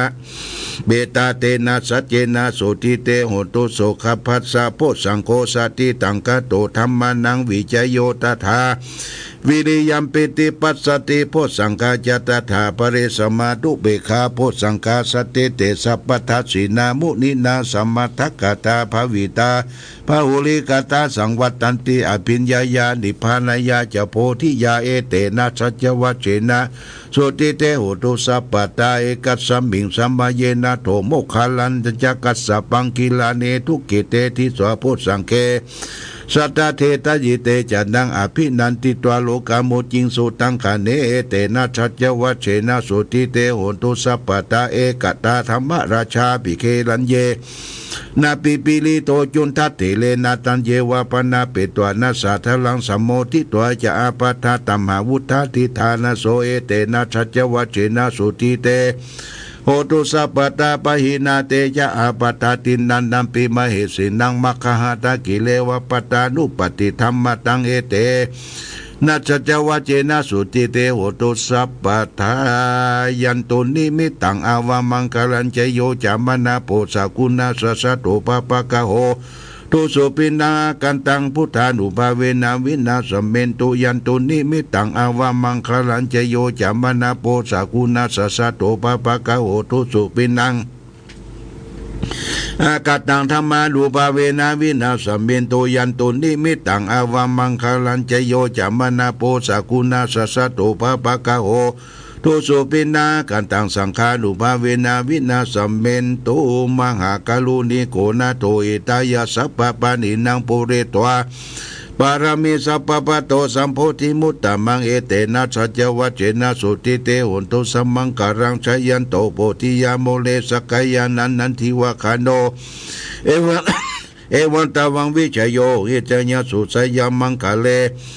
อปาราชิตาปรังเกสิเสปตาวิบุคาเลอภิเสเกสัพพะพุทธานังอาคัปปโตปโมตติสุนักตังสุมังคลัง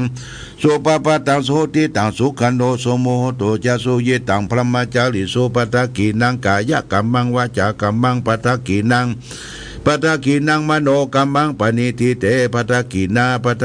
านิกัตวันลปันตเตปตะกีนิโสอัทรโตสุขิโตวิดุโน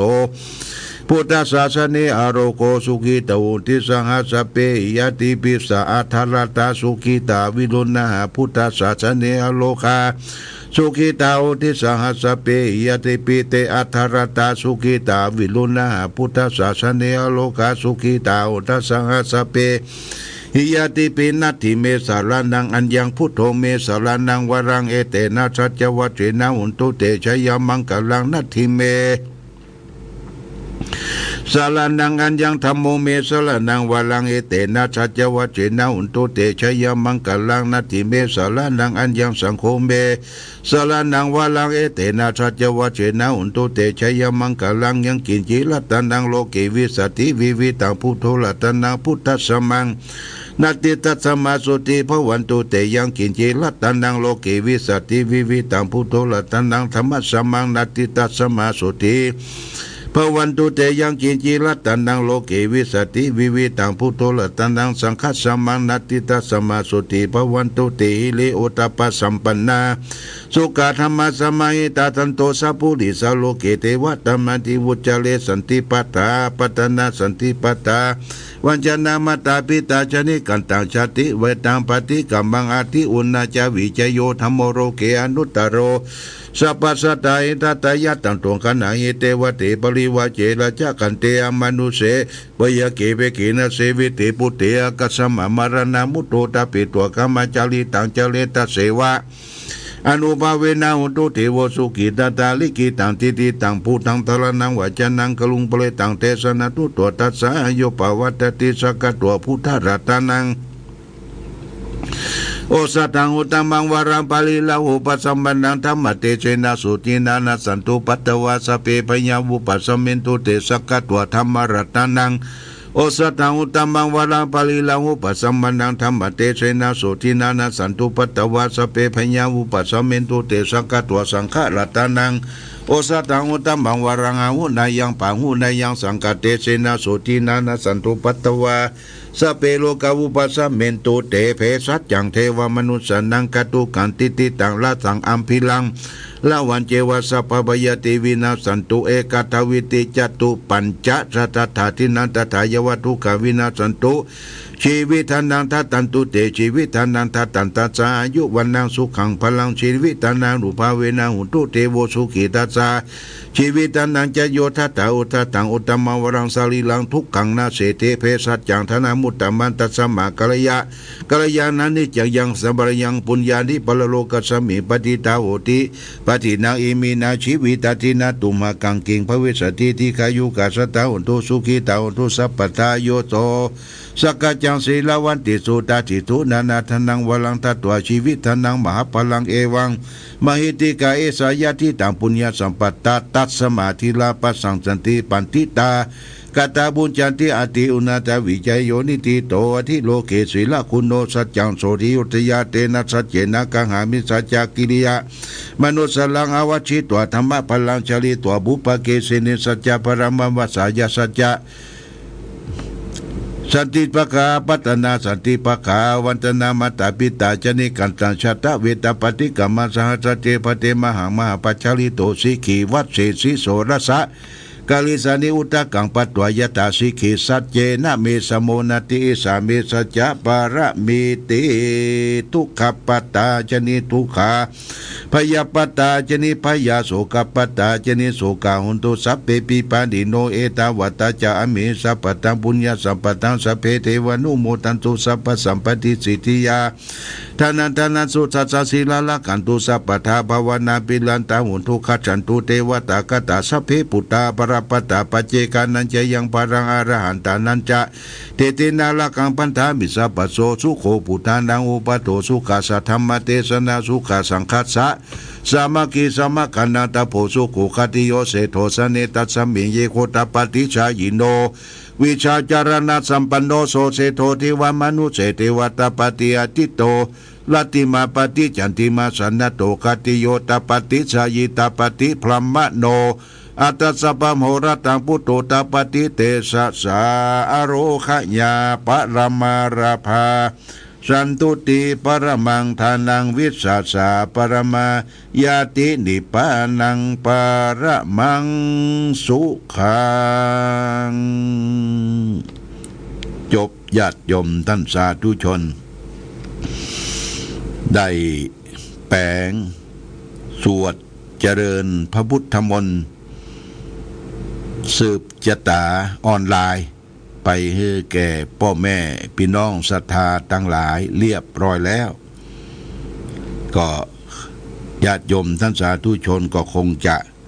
ได้รับน้ำมนต์ให้อยู่ดีมีสุขชื่นอกชื่นใจคิดอันใดก็คือสมดังความคิดความมุ่งมา่ความปรารถนาขอพระศรีรัตนตรัยพระพุทธพระธรรมพระสงฆ์จงรักษาทุกท่านให้มีความสุขความเจริญอายุมั่นขวัญยืนประกอบไปด้วยอายุวันนะสุขภาระเหมือนกันทุกท่านทุกคนด้วยเถิดขณะนี้เวลา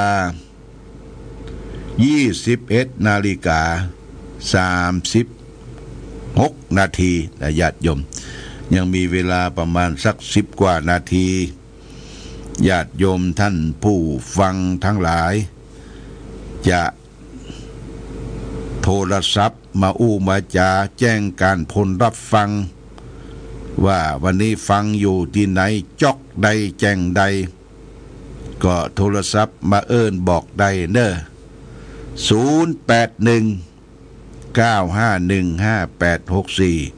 ก็เปิดสายให้แก่พ่อแม่พี่น้องญาติโยมสาธุชนทั้งหลายได้ได้จาทักทาปราศัยเป็นประการใดมาละสายแรกเจริญพรนมัสการจ้าพระครูจากที่ไหนนายพรนี่ล่ะฮะอัมพรลองหัวแดงเจ้าแต่เจ้าก็ไปวัดลองหัวแดงรู้บ้านมีทางใดหิมวัดเหรอเจ้าฮะหิมกระแปงวัดบ่ได้สักกรรมเมาไปท่านอาจารย์บุญจูเปิ้นปลาไปเอววัดเปิ้นม่วนได้วัดลองหัวแดงได้ชื่อหลวงพ่อโชติเนี่ยฮะวันนี้แหละหลวงพ่อโชติเนี่ยมีชะปะแต่เจ้าเปิ้นเอาสอดเอวพอเปิ้นโชว์อย่างหลายอย่างเด้อบ้านนี่เห็นที่ช่องประตูสูงๆนั่นน่ะอยู่ที่มันกะอยู่ภาคเหนือน่ะดีละไปกำกันเด้อจะไปหาเด้อแม่สมพรร้องหัวแดงเสียงชัดเจนก็เสียงชัดเจนดีก็ชัดเจนดีเนาะขอบคุณเด้อฮะได้ปฏิชินแล้วดีละโมทนาอายุมั่นขวัญยืนนะแม่พรร้องหัวแดงหวัดดีเด้อสาธุ แม่อำพรร้องวัวแดงสันกำแพงจังใหม่เจริญพรพ่อบุญธรรมครับผมมาจากครับ โอ้ดีละมืดฟ้ามืดฝนก็ตั้งบ้านเฮาปุ้นก็มืดอยู่บดอยู่แดดอยู่มีทุกหลายอย่างครับวันนั้นไปตัวของดีละวันนั้นไปงานก่ะไปงานหลวงปู่ดอยไปก่อวันนั้นไปอะครับอ๋อป้าปู่หมออินทร์มันแม่จงดีแม่จงดีกันเนาะแล้วก็กนกพิษดีละโมทนาหลวงพ่อไม่ได้ไปติดงานตั้งเพวันนั้นนะครับว่าเขาไปกินไปตานเนี่ยไว้โอกาสหน้าเนาะใจละโอกาสหน้ากว่าปากเด้อพ่อบุญธรรมเด้อครับผมอยู่ดีมีสุขอายุมันควรยืนเจริญพรป่อบุญธรรมบ้านปงหนองเวียงป่าเป้าชัดเจนดีอาสาต่อไปญาติโยมเจริญพรเจ้า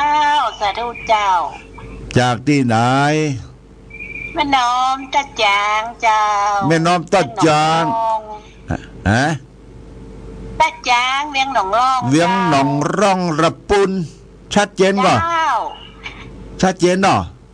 ชัดเจนดีบกอกโล่งแล้วเนาะบทโถโล่งแล้วบกอกโล่งบัดเดี๋ยวมันกำลังจะเริ่มจะปงดีละโมทนาเนอะแม่เนอะขอบคุณชัดเจนนี่เนาะชัดเจนดีฟังทุกวันเจ้าว่าดีละน่าไม่ได้โทษนะดีละเนอะโมทนาสาธุอายุวันโนสุขังพลังเนอะเจ้าเจริญพรอาสาต่อไป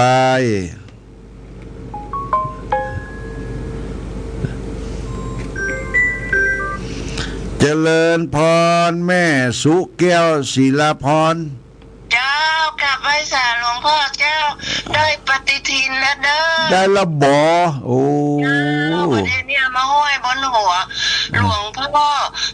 พ่อศิลามงคลพระเจ้าปันโตนน่ะเอาไว้บนหัวนี่เลยเจ้าเป็นมงคลเนอะเจ้าแล้วแม่สุแก้วเอาฝ้ายมาเขียนลงแม่สืบจะจ่าได้น้ำมนต์โดยเด้อดิแต่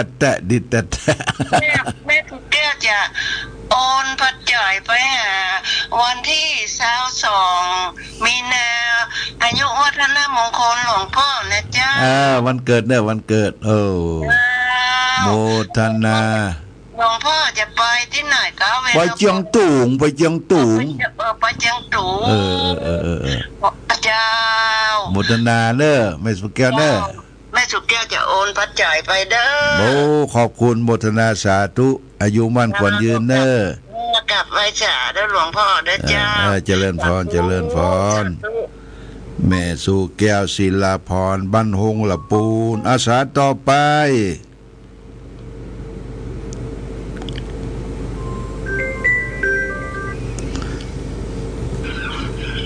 เจริญพรไว้จ้าขอบคุณเจ้าแม่เลือนแสนต่อเจ้าชัดเจนดีเนอะฟังชัดเจนดีเนาะเจ้าฟังเจ้าที่ดีแม่ขจารเจ้า94แม่ขจารเรดิโอเจ้าเขากำลังใจพระโอนนะขอบคุณเด้อแม่เฮียนแสนต่อขอบคุณโมทนาอายุวันโนสุขังพลังเนอวัดดีเนอเจริญพรสายต่อไปไผจะ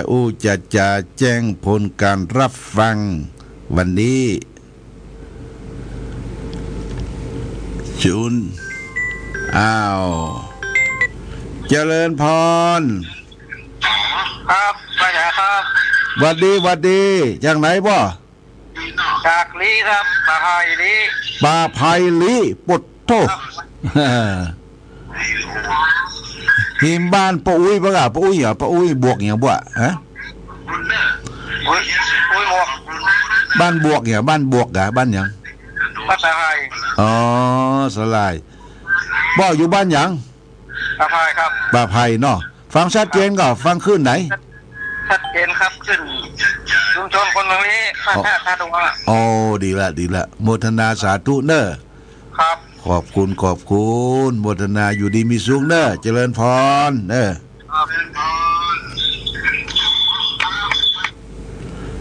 ลีก็มาแล้วปอโตลีละปูนมันเนอะถิ่นกำเนิดเกิดของครูบาเจ้าศรีวิจัยเมืองลีเจริญพรเจ้ากับภาษาเจ้า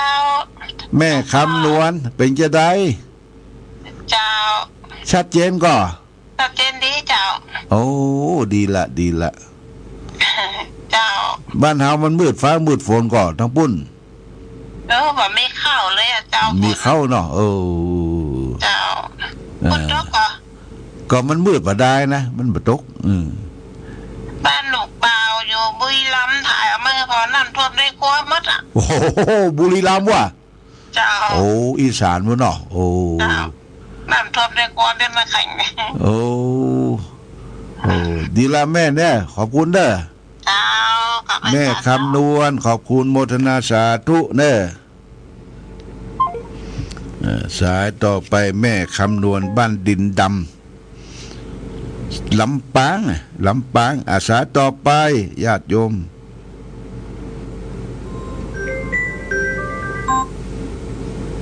เจริญพรครับไว้สาหลวงพ่อแม่คำมาสันขวางตำบลสีช้อยอำเภอแม่ใจจังหวัดสระแก้วเจ้าโอ้สันขวางแม่ใจปุ่นก่อนเนาะโอ้ชัดเจนก็อยู่พะเยาชัดเจนดีเจ้าโอ้ดีละไม่ได้กินมะกอกสักคำปีนี้ปีหน้าใหม่เข้าภาษานี่เปลอะเนอะมันกำลังโป่งปุ๊ปีแล้วได้เหรอปีแล้วได้เจ้าปีนี้ก็ได้ปีแล้วปีนี้มันได้อย่างซากเป็นยังโทรไปหาเมินนะเด้อหลวงพ่อเด้อขอบคุณนะแม่เด้อเจ้าเป็นกำลังใจหลวงพ่ออายุมันควรยืนพี่น้องพะเยาวัดดีอาสาต่อไปสัก3 สายเนาะเดี๋ยวก็จะได้พักผ่อนกันไปจะจะจาทักทาปราศัยอุกมาได้เนอ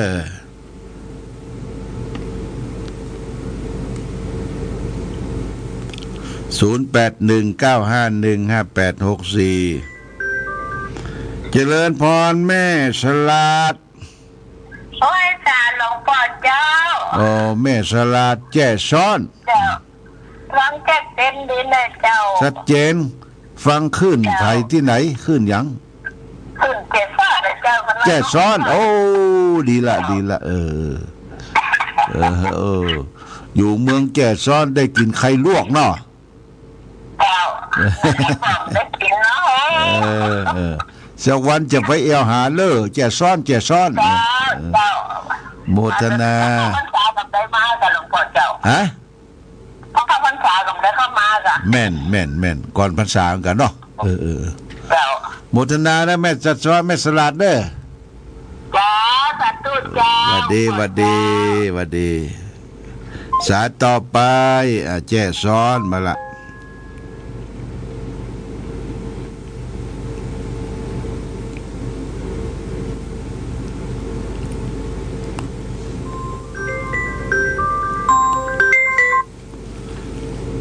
ฮัลโหล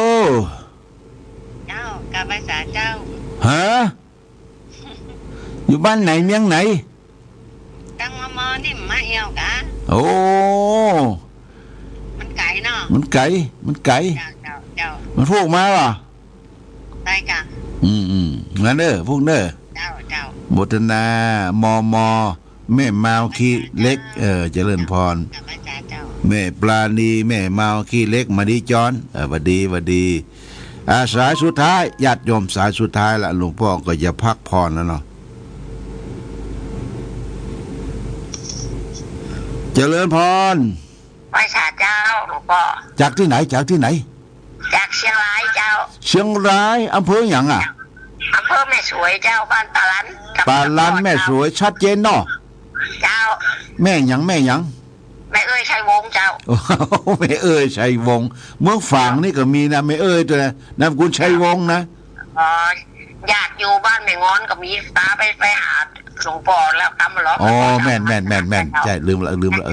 อ๋อขอหลวงพ่ออันจงเจริญตลอดไปนะเจ้าโอ้ขอบคุณแล้วแม่เนอะแม่เอ้ยเนอะ เจ้า อยู่ดีมีสุขเจริญพรดี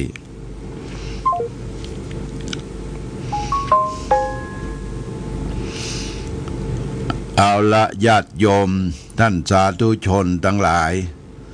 หลวงพ่อได้เปิดสายอู้จามากับพอสมควรแก่กาลเวลาก็คงจะยุติการออกรายการในค่ำคืนวันนี้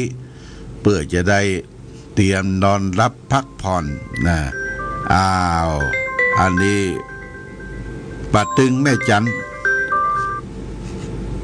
เจริญพรแม่จันตาติบต้องมาตันตัวเนาะโอ้ตันละรู้ตันละตันแล้วเหรอได้ปฏิทินล่ะได้กะได้แล้วกะเจ้าปฏิทินส่งไปให้ได้ล่ะยังมาถึงแกแล้วส่งไปแล้วนะได้ส่งมาแล้วแหละส่งไปละเป็นได้ฟังเสียเจนก่อนบ้านเฮาเจ้าชัดเจนเจ้าพยาคนรักพยานะมนลักพยาโอ้ขอบคุณนะแม่จันเด้อขอบคุณเด้ออยู่ดีมีสุขเจริญพรบุตนาสาธุเจ้าพอดี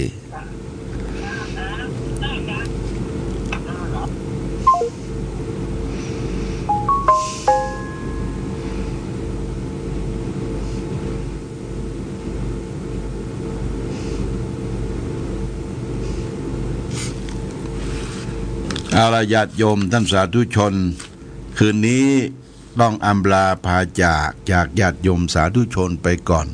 ขอความสุขความมีธรรมจงบังเกิดมีแก่ศรัทธาสาธุชนญาติโยมทุกท่านรายการธรรมประทีปส่องต่างต้องขอลาก่อนขอผู้ฟังจงตั้งมั่นจิตหันษาด้วยธรรมะขององค์พระพุทธาได้นำพาให้เกิดความสุขสงบเย็นขอเจริญพร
ตำนา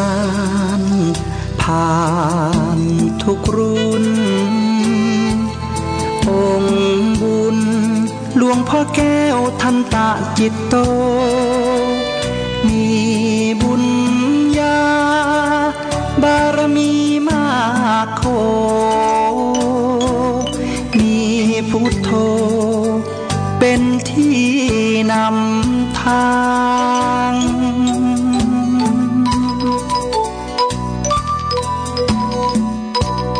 แคว้นแดนกำเนิดเกิดมาบ้านสันป่าคาอำเภอแม่อายตำบลแม่สาวของเมืองเชียงใหม่แดนในทินเนื้อลานนาจิตใจผ่องใสเป็นทุนมีการุณมีจิตเมตตาใฝ่หาธรรมะน้อมนำ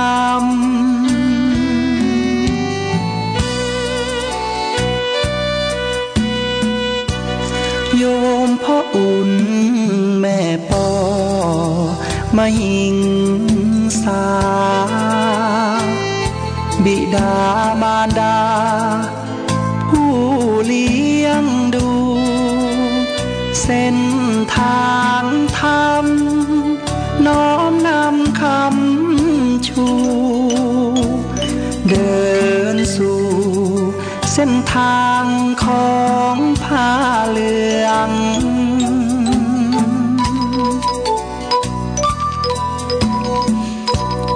เป็นเจ้าอาวาสวัดพระบาทอุดมน้ำบ่อสาวาน้ำนี้ลือเลืองเป็นเจ้าคณะอำเภอพัฒนารุ่งเรือง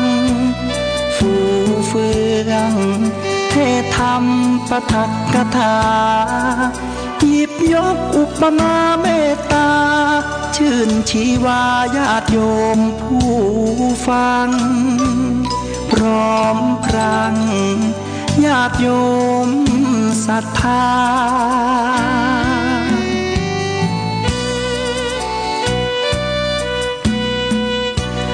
หลวงพ่อแก้วได้รับพระราชทานสมณศักดิ์เป็นพระครูสุจิตานุรักษ์นามผู้พิทักษ์รักษาจิตด้วยความดี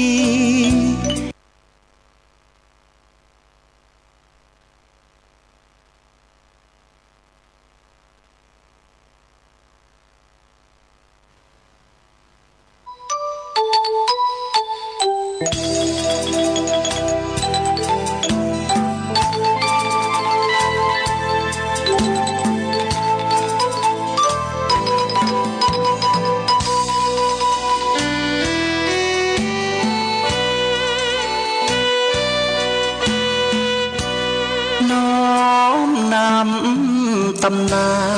นผ่านทุกรุ่นองค์บุญหลวงพ่อแก้วทันตะจิตโตมีบุญญาบารมีมากโคมีพุทโธเป็นที่นำทาง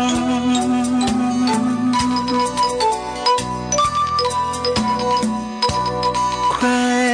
นแดนกำเนิดเกิ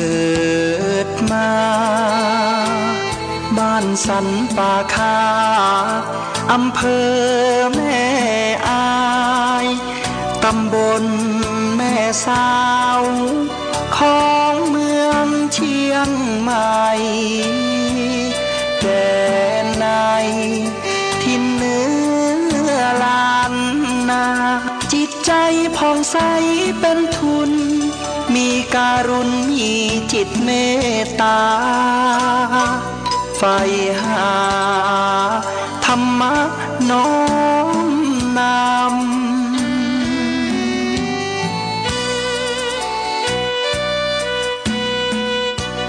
โยมพ่ออุ่นแม่ปอมหิงสาบิดามารดาผู้เลี้ยงดูเส้นทางธรรมน้อมนำคำชูเดินสู่เส้นทางของผ้าเหลือง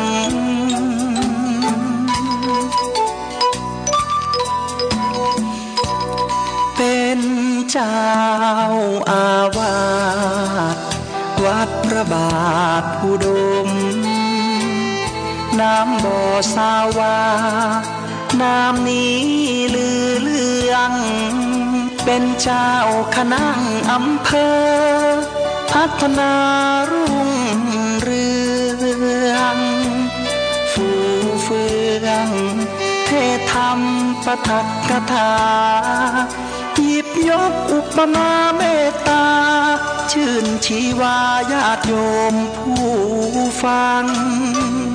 พร้อมพรังญาติโยมศรัทธา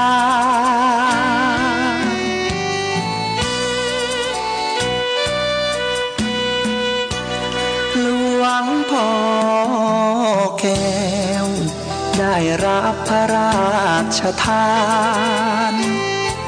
สมณศักดิ์เป็นพระครูสุจิตานุรักษ์นามผู้พิทักษ์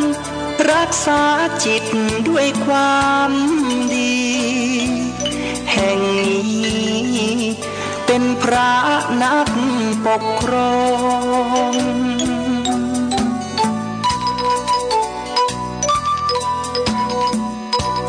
พรหมวิหารธรรมน้อมนำเป็นหลักยึดมาเมตตากรุณามุทิตาอุเบกขานำฉายาเรื่องลือเรื่องรอง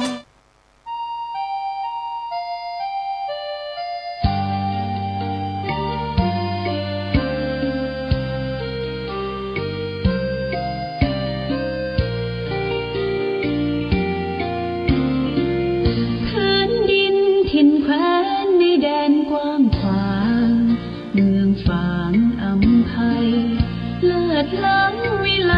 ชวนให้ไปหาทุ่งเขาเนาไพรหากใครได้มาม่วนใจนักหนา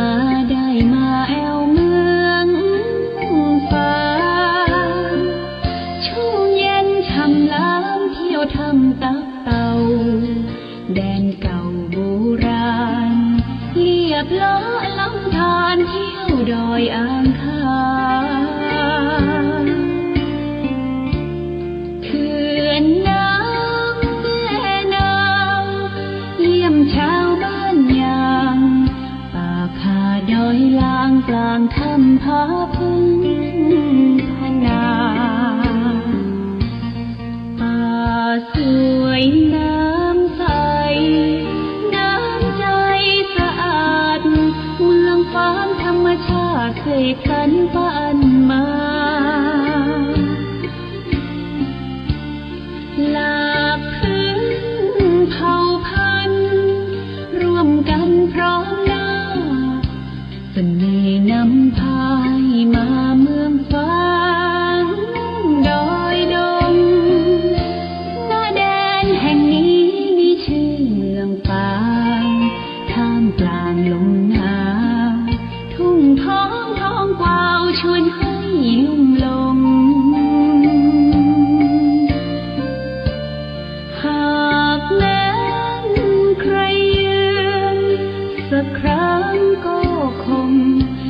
ากแท้ลืมลงเมืองฝังใจ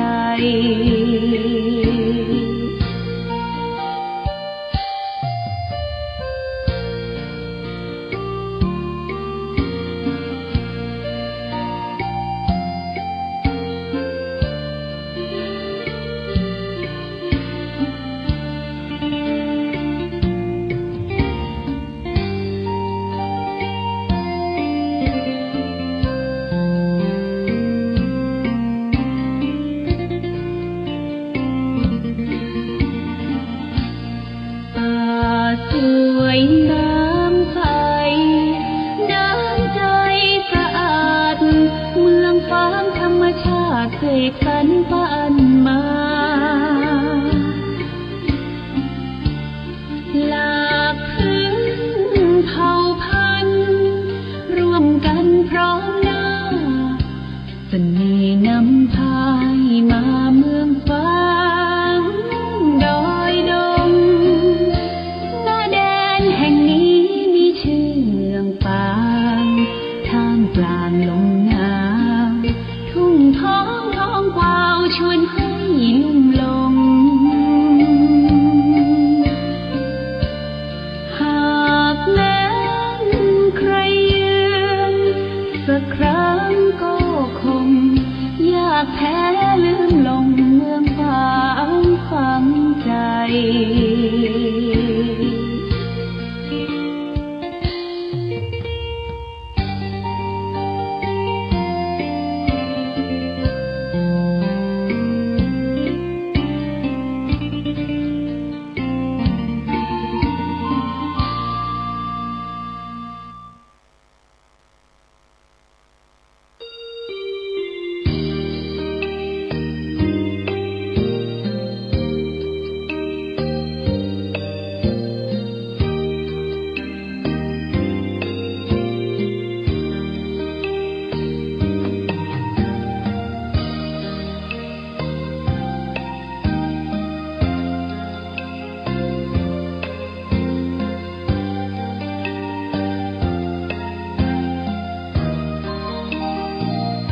เวียงฟ้างเมืองบุญอุ่นไอถึงชัยประการ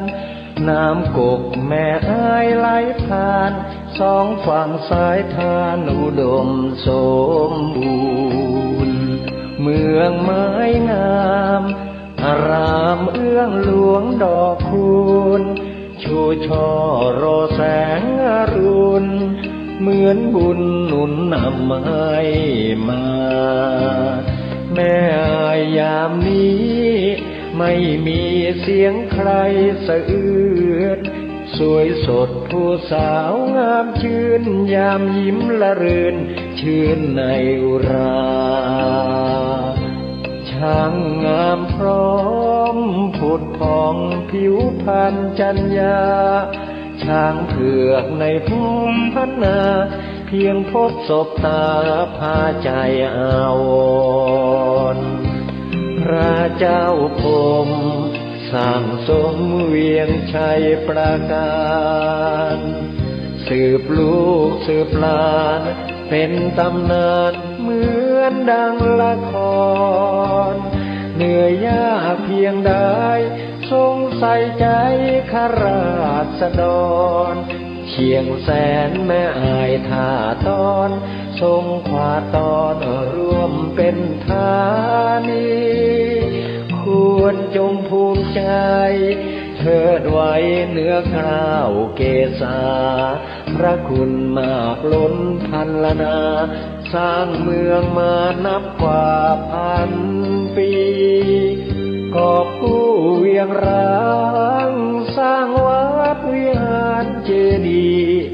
เรามีสุขทุกวันนี้เพราะพระบารมีของพระเจ้าพรหม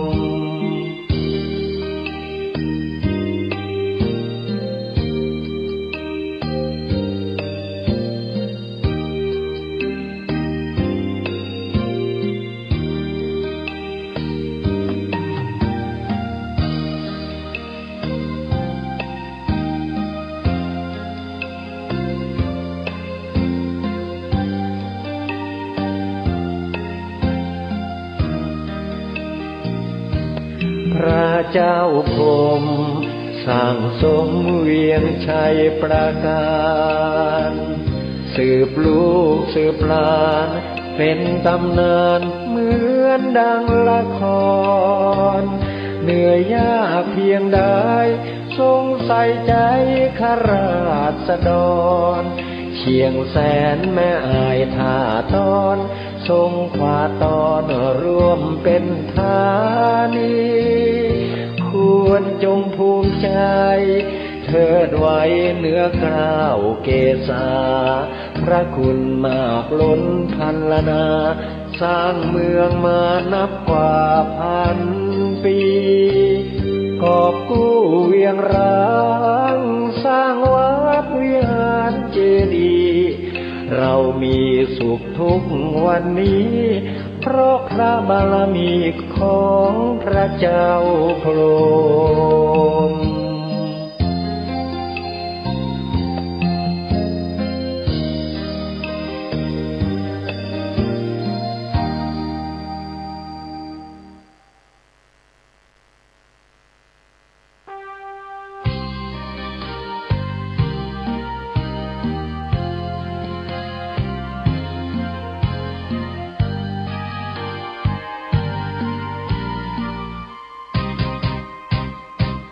กำเนิดองค์บุญแห่งล้านนาไทยครูบาเจ้าศรีวิชัยผู้มีจิตใจเปี่ยมล้นคุณธรรมสร้างสมบารมีของดีงดงามเลิศล้ำเพื่อหวังโมกกฐรรมและปรารถนาพุทธภูมิมาขออหิงสาเป็นหลักธรรมน้อมนำมาปฏิบัติมักน้อยสันโดษเด่นชัดไม่เกลียดไม่โกรธและไม่โมโหเจริญรอยตามทางเดินหลักของพุทโธนะโมพุทธายะสิ้นชีพสรีระผู้คนกราบไหว้องค์บุญผู้เฟื่องแห่งเมืองล้านนายึดใจเรื่อยมาองค์ครูบาศรีวิชัยผู้คนทั่วทิศทั่วแคว้นในดินแดนไทยขอพรกราบไหว้พึ่งใจพึ่งบารมี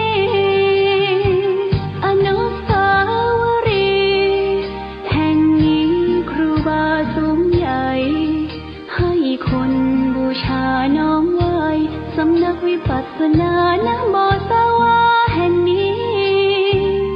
วัดพระบาทอุดมให้ท่านชื่นชมพึ่งบา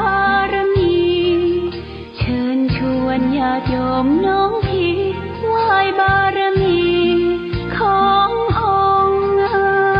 ครูบา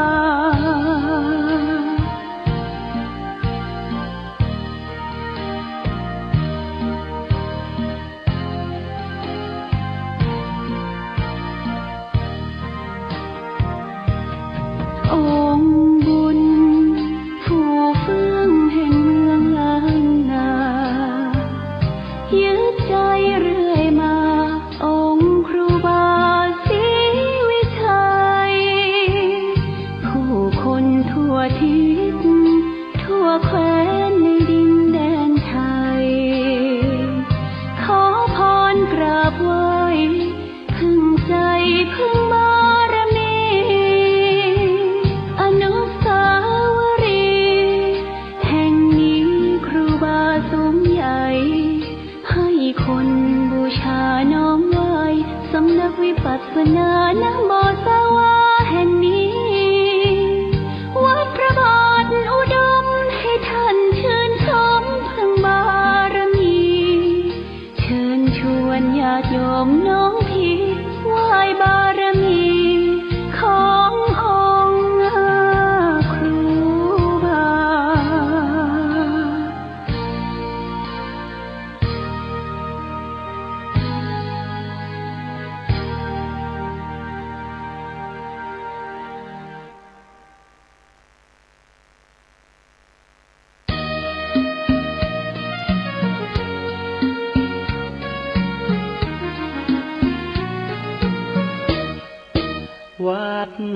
วาอารามเป็นแหล่งธรรมะเขตขามล้อมจิตใจงดงามให้ผู้คนในสยามอารามบุญนุนอุ่นไอวัดเป็นที่พึ่งทางใจผู้คนเหลื่อมใสใบบุญเกื้อหนุนคำจุนศรัทธาพระธรรมนั้นเป็นคำสอนศาสดาชี้แนะบุญกรรมนำพาให้เดินหน้าถูกทางพระเป็นองค์บุญคอยชี้ทางเพิ่มพูนให้เกิดคุณทางใจเป็นร่มโพร่มใสแผ่ไปทั่วสารพางวัดเป็นที่ยึดเหนี่ยวใจให้คนใฝ่สร้างความดีชี้แนะพระธรรมส่องทางสังคมไม่มีแตกร้าวอับปางมีรักผูกพันสรรสร้างไม่อ้างว้างเดียวดายไปวัดทำบุญสุนทานสดใสชื่นบานร่มเย็นร่มใจให้เราผ่อนคลายมีคุณธรรมน้อมนำจิตคนมากมายสังคมสดใสเลี้ยวไปแห่งใดรอยยิ้มมากมีในสังคมไทยมีพระนำใจมีมิตรไมตรีมีธรรมะช่วยนำชี้ทำดีแล้วมีคุณค่าคนภัยไร้ทุกข์สุขใจจริงนามีน้ำใจดีทั่วลาใต้แผ่นฟ้าเมืองไทย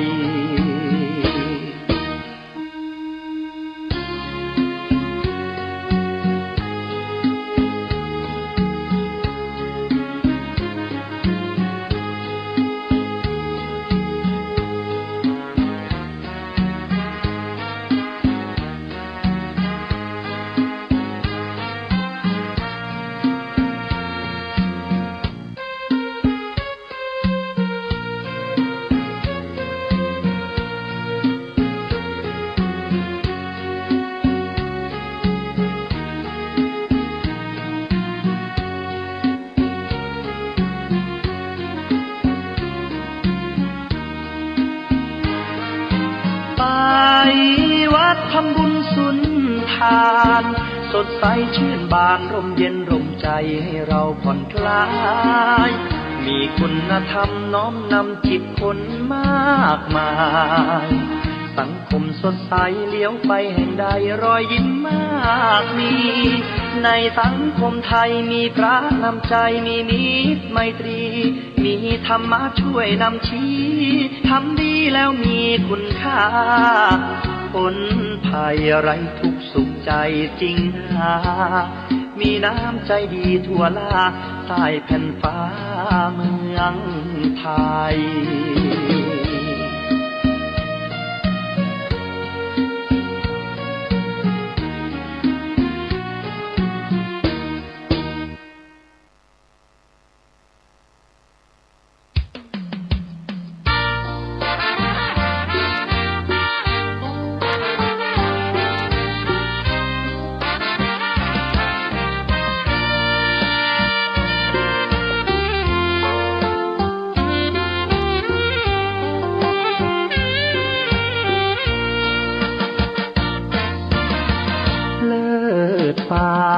พาลัยก้องไปทั่วเขตสยามน้ำสามผิวงดงามยามได้มาโยนดินมเหสีแห่งเมืองฝางน้ำผิวสวยทั่วถิ่นร่ำลือทั่วท้องทานโสภินยิ่งกว่านางใดสามกาลเวลาสีผิวนางเปลี่ยนแปลไปในทุกช่วงยามเลิศล้ำอำไพเพลินพิษไทยไหลงดงามหนึ่งในสยามพระนางสามผิว ยิ่งใหญ่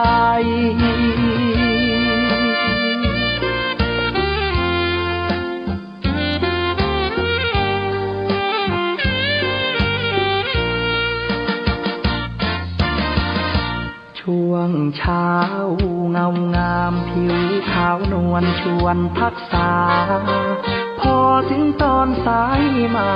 ช่วงเที่ยงผิวนางเหลืองผ่อง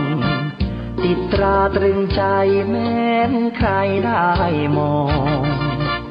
งามเหมือนดังรูปทองมองแล้วสุขอุราค่ำลงเปลี่ยนแปลงผิวแดงระเรื่องงามตาพาให้ชวนชมองค์พระเจ้าฝางแม่นางสามผิวคู่สม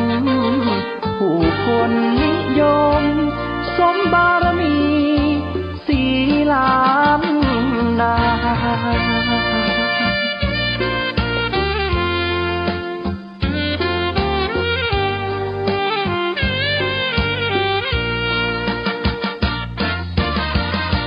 กษัตริย์กรุงอังวะ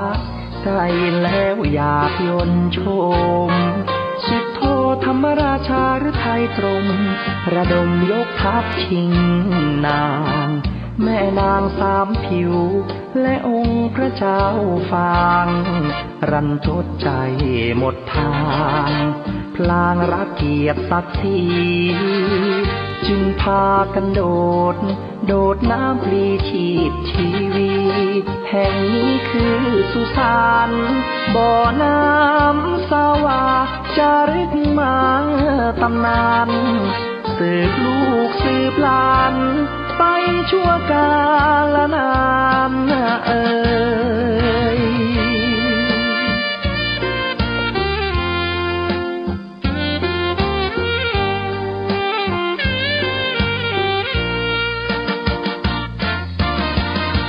กษัตริย์กรุง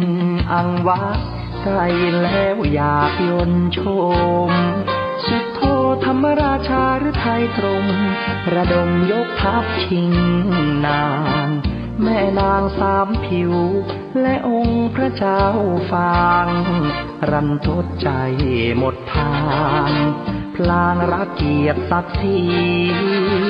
จึงพากันโดดน้ำพลีชีพชีวีแห่งนี้คือสุสานบ่อน้ำสาวาจารึกมาตำนานสืบลูกสืบหลานไปชั่วกาลนาน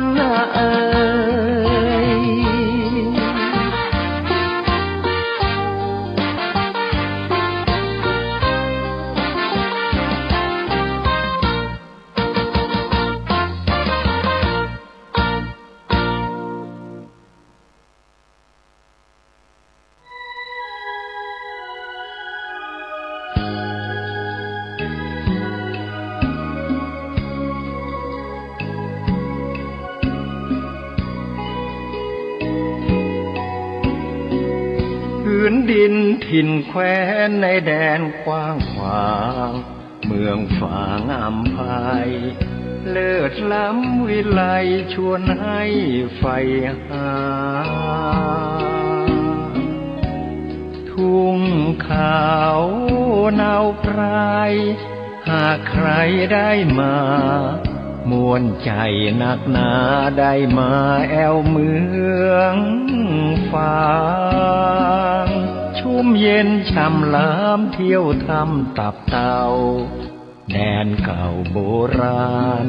เรียบเลาะลำธารเที่ยวดอยอ่างคาง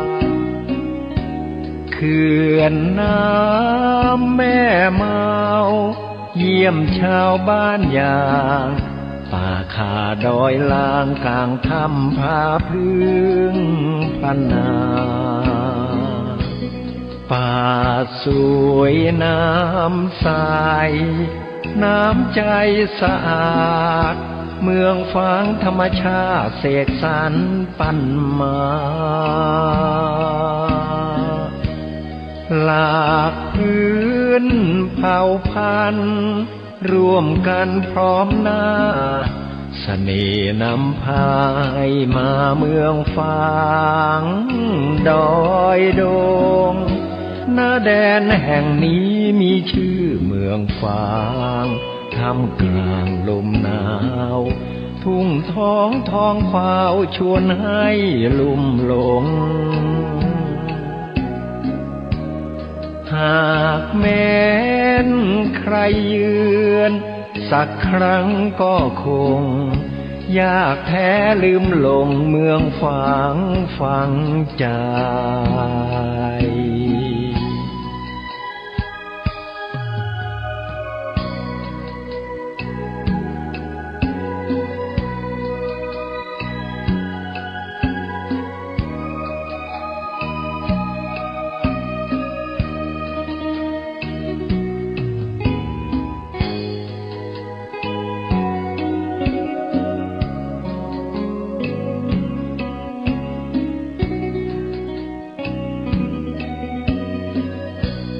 ป่าสวยน้ำใสน้ำใจสะอ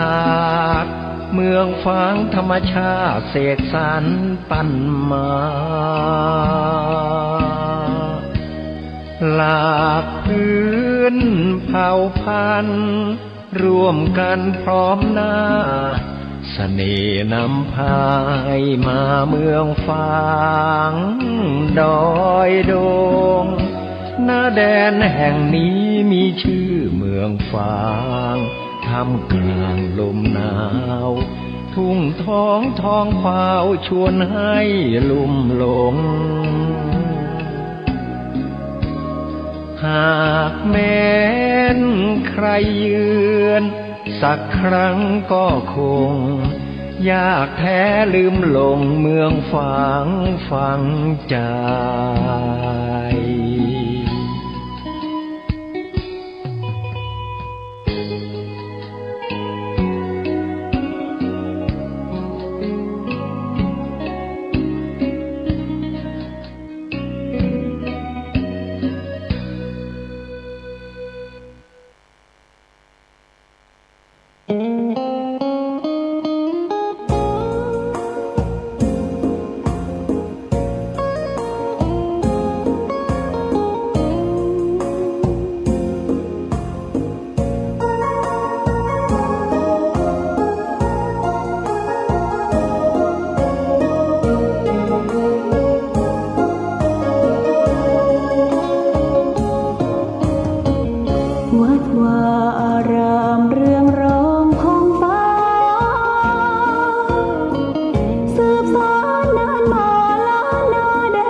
จำลองของพระสัมมาองค์พระศาสดาพุทธบูชากราบไหว้องค์พระเจ้าฝางอุดมศิลป์ผู้สร้างสรรค์มานานไกลนามอุดมก้องไปสมในฉายาก่อนเป็นวัดร้างโบราณสืบสาน2524พระมหาราชครูเกษราปัญญาปรมาติกาจารย์จากวัดดาภัยเชียงใหม่สืบสานเวลาผ่าน131 ปีนานไกลวัดพระบาทอุดมรุ่งเรืองงามตาเจ้าน้อยบุญธาวงศาคาหลวงบวงเชียงใหม่ปกครองหัวเมืองฟ้าทุ่มเทแรงกายแรงใจทุกชาติพันธุ์รวมใจรักษามัคคี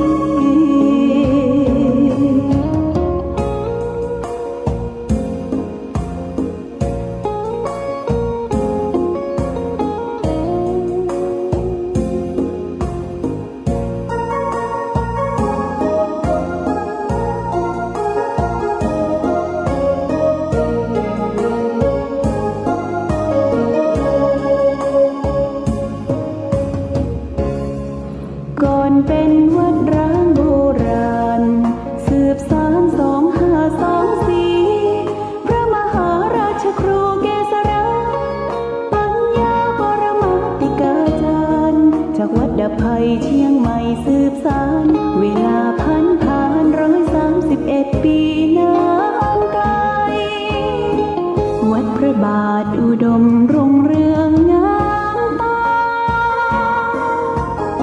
เจ้าน้อยบุญธาวงศาข้าหลวงปวงเชียงใหม่ปกครองหัวเมืองฟ้าทุ่มเทแรงกายแรงใจทุกชาติพันธุ์รวมใจรักษามัคคี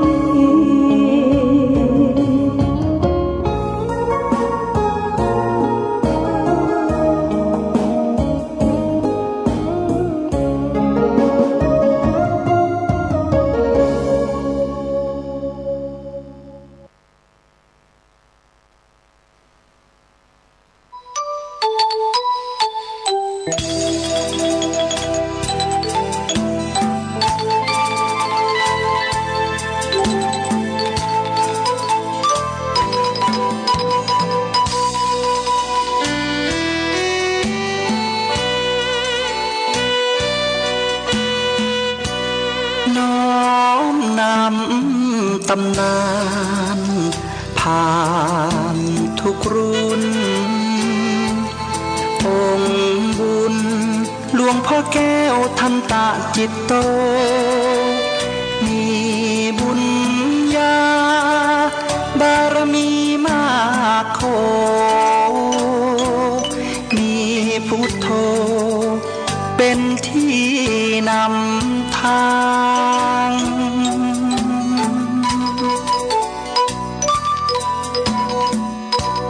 แคว้นแดนกำเนิดเกิดมาบ้านสันป่าคาอำเภอแม่อายตำบล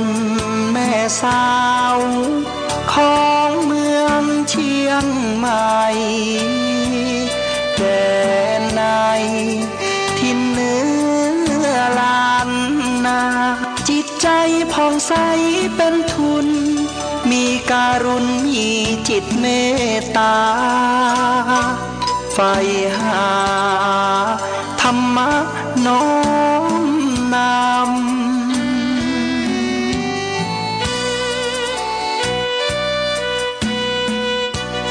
โยมพ่ออุ่นแม่ปอมาหิงสาบิดามารดาผู้เลี้ยงดู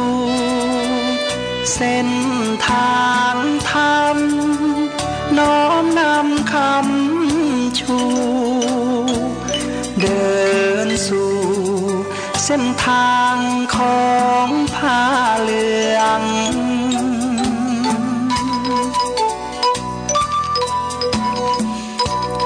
เป็นเจ้าอาวาสวัดพระบาทอุดมน้ำบ่อสาวาน้ำนี้ลือเลืองเป็นเจ้าคณะอำเภอพัฒนารุ่งเรืองฟูเฟืองเทศธรรมปทักกถาหยิบยกอุปมาเมตตาชื่นชีวาญาติโยมผู้ฟังพร้อมพรังญาติโยมศรัทธา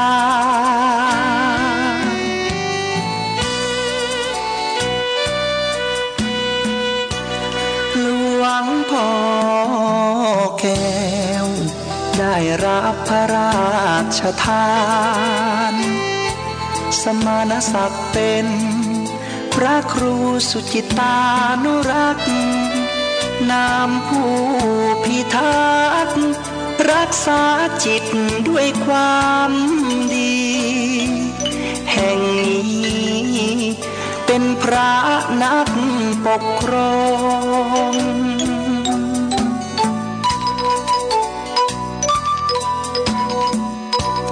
พรหมวิหารธรรมน้อมนำเป็นหลักยึดมาเมตตากรุณามุทิตาอุเบกขานาม เรื่องลือเรื่องรอง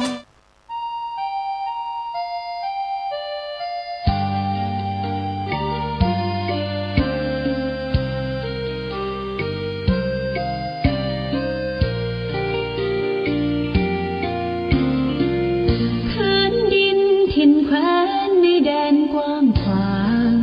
เมืองฝางอำไพเลิศล้ำวิไลชวนให้ไปหาทุ่งเขาเนาไพรหากใครได้มาม่วนใจนักหนาได้มาแอวเมืองฝางชุ่มเย็นช่ำล้ำเที่ยวทำตักเต่าแดนเก่าโบราณเรียบล้อลำธารเที่ยวดอยอ่างขางเขื่อนน้ำแม่นางเยี่ยมชาวบ้านยางป่าคาดอยลางกลางถ้ำผาพึ่งพนาป่าสวยน้ำใสน้ำใจสะอาดเมืองฟ้าธรรมชาติเสกสรรปันมาหลากพื้นเผ่าพันธุ์ร่วมกันพร้อมหน้าเสน่ห์นำพายมาเมืองฟ้าดอยดงหน้าแดนแห่งนี้มีชื่อเมืองฝางท่ามกลางลมหนาวทุ่งท้องท้องกวาวชวนให้ลุ่มลงหากแม้นใครเยือนสักครั้งก็คงอยากแท้ลืมลงเมืองฝางฝังใจ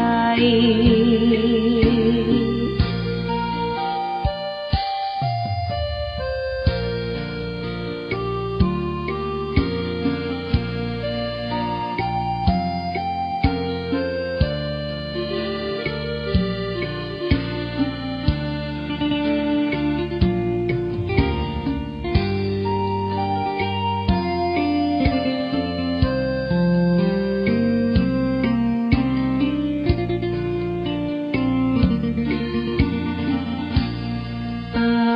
สวยน้ำใสน้ำใจสะอาด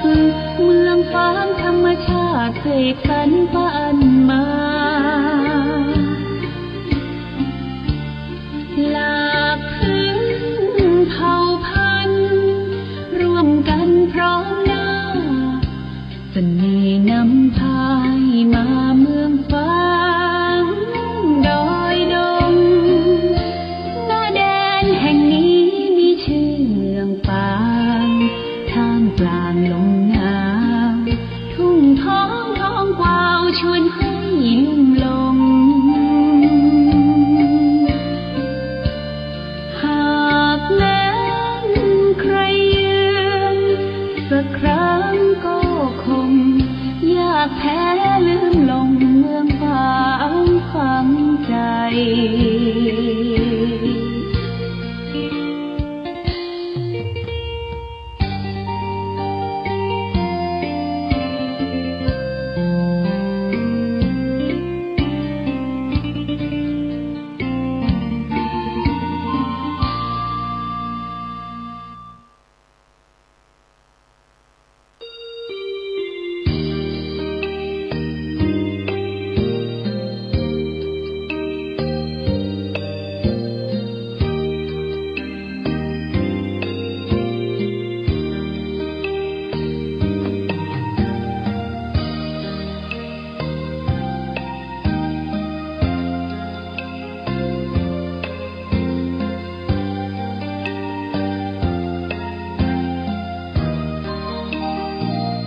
เวียงฟ้างเมืองบุญอุ่นไอถึงชัยประการ น้ำกกแม่อ้ายไหลผ่านสองฝั่งสายทานอุดมสมบูรณ์เมืองไม้งามอารามเอื้องหลวงดอกคูณชูช่อรอแสงอรุณเหมือนบุญหนุนนำให้มา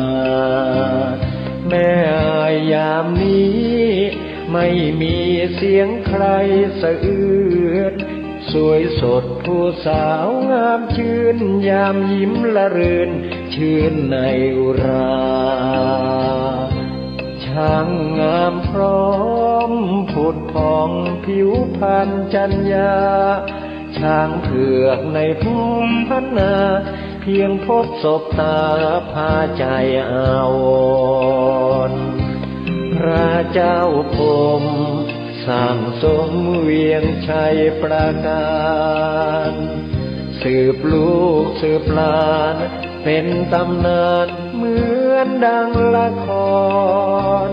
เหนื่อยยากเพียงใดทรงใส่ใจข้าราษฎรเชียงแสนแม่อายท่าตอนทรงขวาตอนร่วมเป็นธานีควรจงภูมิใจเทิดไว้เหนือกล้าวเกศาพระคุณมากล้นพันละนาสร้างเมืองมานับกว่าพันปีกอบกู้เวียงร้างสร้างวัดวิหารเจดีย์เรามีสุขทุกวันนี้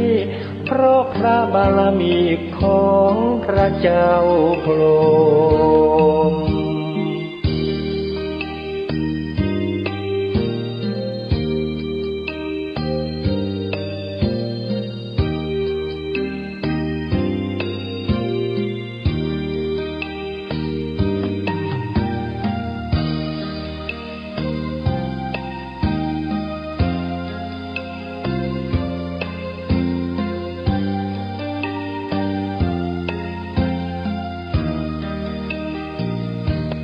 พระเจ้าพรหมสร้างสมเวียงชัยประการสืบลูกสืบหลานเป็นตำนานเหมือนดังละครเหนื่อยยากเพียงใดทรงใส่ใจข้าราษฎรเชียงแสนแม่อายท่าตอนทรงขวาตอนร่วมเป็นธานีควรจงภูมิใจเทิดไว้เหนือกล้าวเกศาพระคุณมากล้นพันละนาสร้างเมืองมานับกว่าพันปีกอบกู้เวียงร้างสร้างวัดวิหารเจดีย์เรามีสุขทุกวันนี้เพราะพระบารมีของพระเจ้าพรหม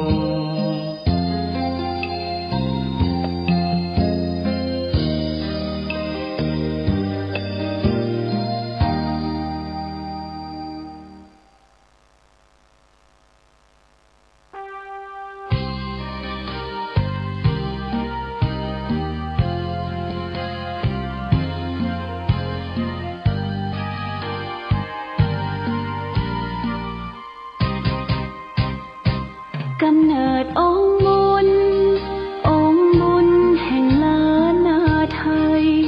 ครูบาเจ้าศรีวิชัยผู้มีจิตใจ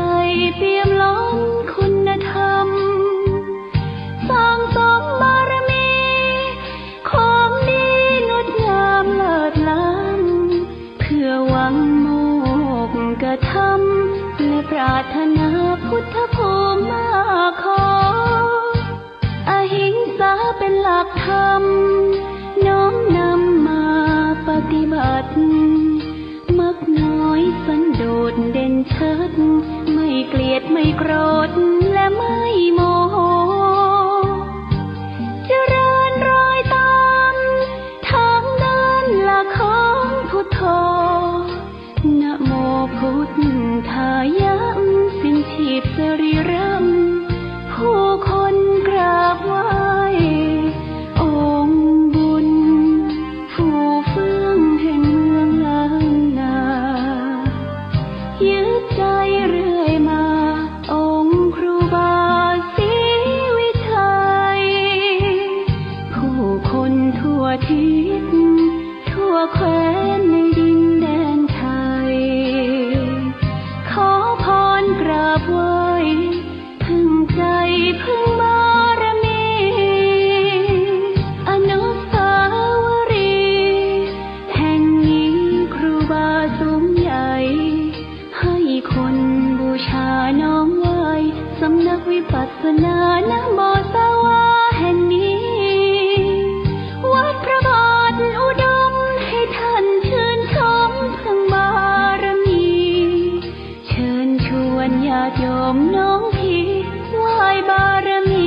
องค์บุญผู้เฟื่องแห่งเมืองล้านนายึดใจเรื่อยมาองค์ครูบาศรีวิชัยผู้คนทั่วทิศทั่วแคว้นในดินแดนไทยขอพรกราบไหว้พึ่งใจพึ่งบารมีอนุสาวรีย์แห่งนี้ครูบาสูงใหญ่ให้คนบูชาน้อมไหว้สำนักวิปัสสนานะโมสวาแห่งนี้วัดพระบาทอุดมให้ท่านชื่นชมพึ่งบารมีเชิญชวนญาติโยมน้องพี่ไหว้บารมีขององค์ครูบา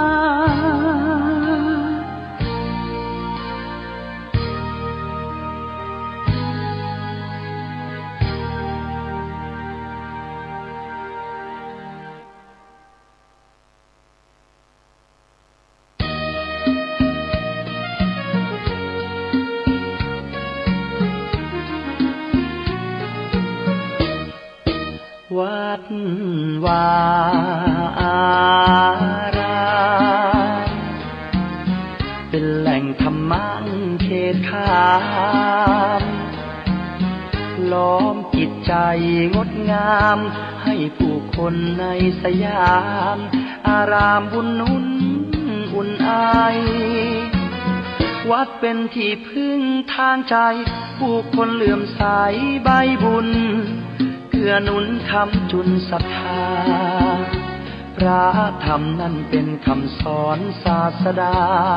ชี้แนะบุญกรรมนำพาให้เดินหน้าถูกทางพระเป็นองค์บุญคอยชี้ทางเพิ่มพูนให้เกิดคุณทางใจเป็นร่มโพร่มใสแผ่ไปทั่วสารพางวัดเป็นที่ยึดเหนี่ยวใจให้คนใฝ่สานความดี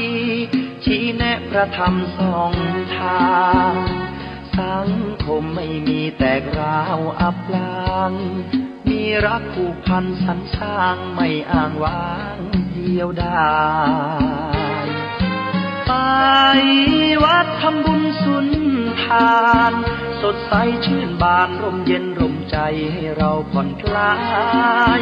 มีคุณธรรมน้อมนำจิตคนมากมายสังคมสดใสเลี้ยวไปแห่งใดรอยยิ้มมากมีในสังคมไทยมีพระนำใจมีมิตรไมตรีมีธรรมะช่วยนำชี้ทำดีแล้วมีคุณค่าคนภัยไร้ทุกข์สุขใจจริงนามีน้ำใจดีทั่วลาใต้แผ่นฟ้า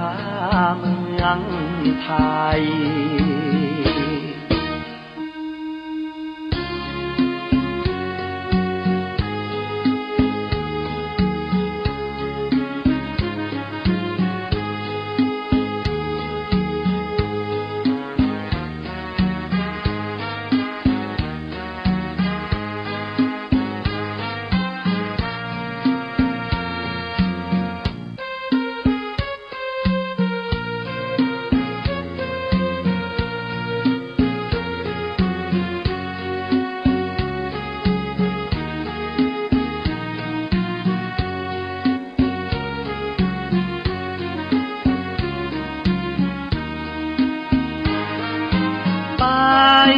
วัดทำบุญสุน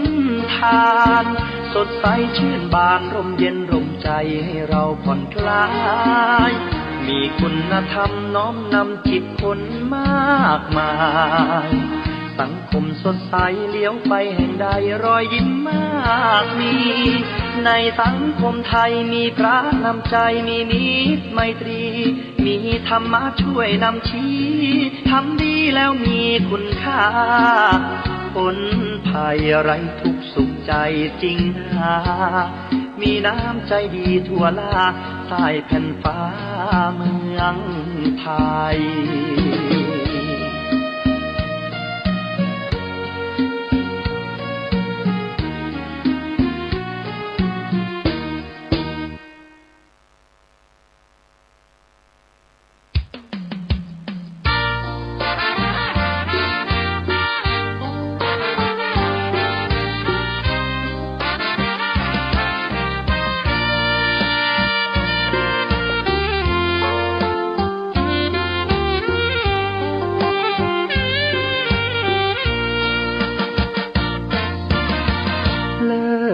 ฟ้านภาลัยก้องไปทั่วเขตสยามน้ำสามผิวงดงามยามได้มาโยนยินมเหสีแห่งเมืองฝางน้ำผิวสวยทั่วถิ่นร่ำลือทั่วท้องทันโสภินยิ่งกว่านางใดสามกาลเวลาสีผิวนางเปลี่ยนแปลไปในทุกช่วงยามเลิศล้ำอำไพเพลินพิษไทยไหลงดงามหนึ่งในสยามพระนางสามผิวยิ่งใหญ่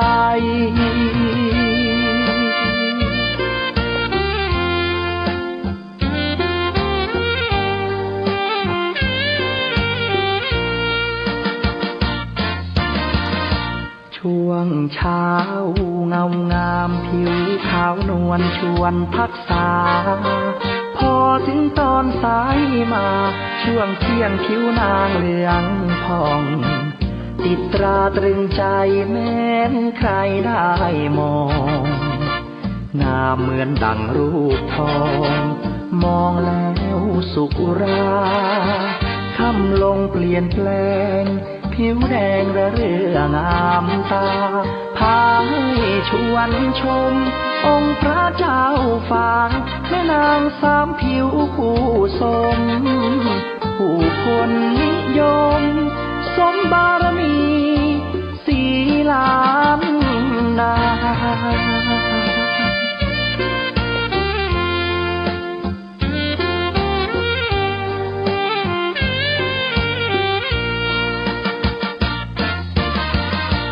กษัตริย์กรุง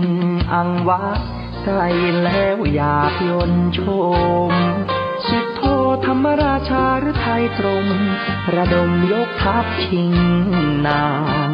แม่นางสามผิวและองค์พระเจ้าฟางรันทดใจหมดทางพลางรักเกียรติศักดิ์ศรีจึงพากันโดดน้ำพลีชีพชีวีแห่งนี้คือสุสานบ่อน้ำสาวาจารึกมาตำนานสืบลูกสืบหลานไปชั่วกาลนาน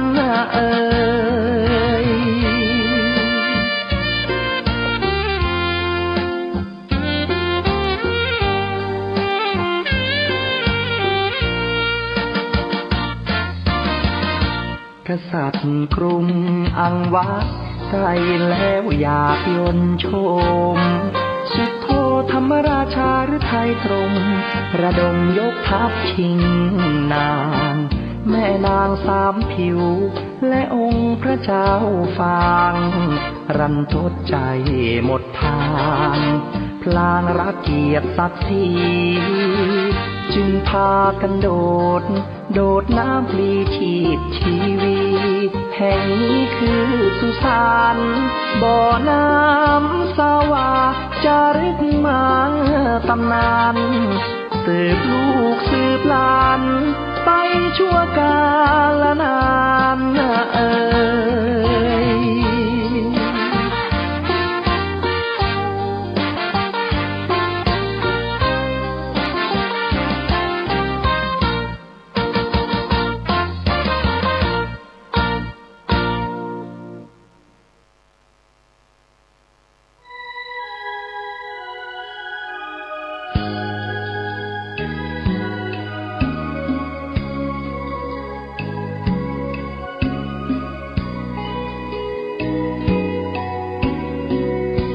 นดินถิ่นแคว้นในแดนกว้างขวางเมืองฝางอำไพ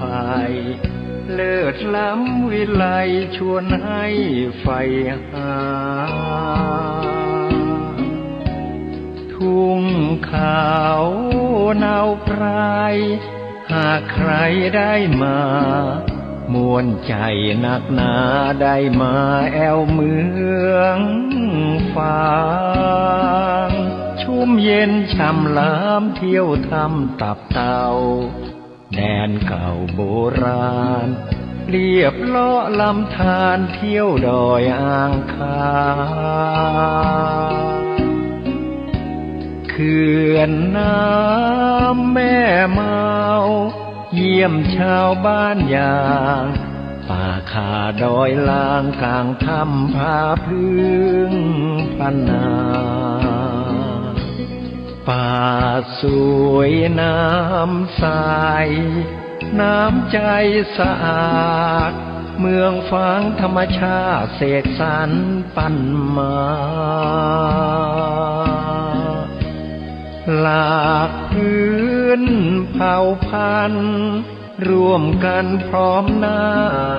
เสน่ห์นำพายมาเมืองฟางดอยดง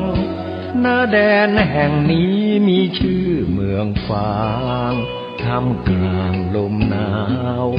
ทุ่งท้องท้องขวาวชวนให้ลุ่มหลงหากแม้นใครเยือนสักครั้งก็คงยากแท้ลืมหลงเมืองฝางฝังใจ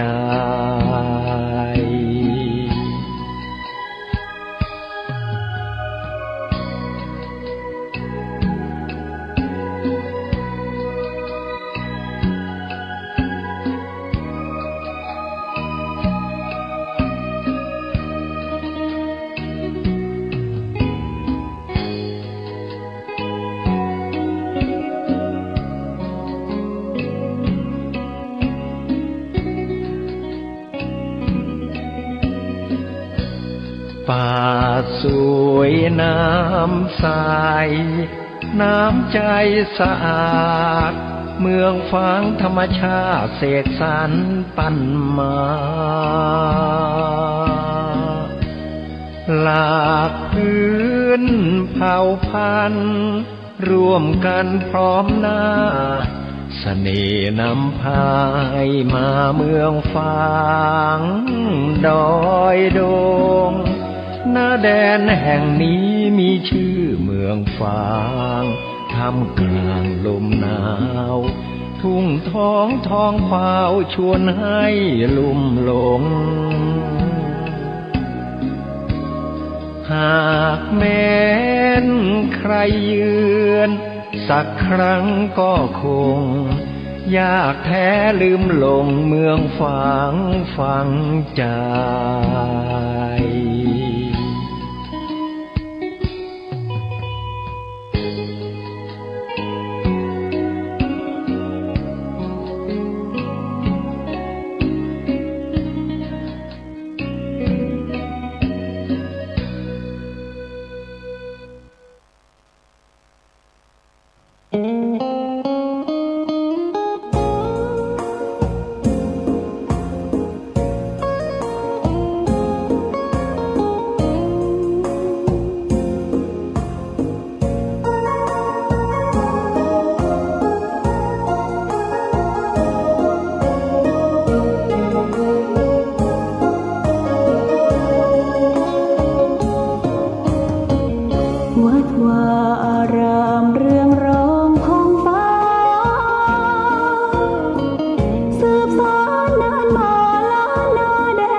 จำลองของพระสัมมาองค์พระศาสดาพุทธบูชากราบไหว้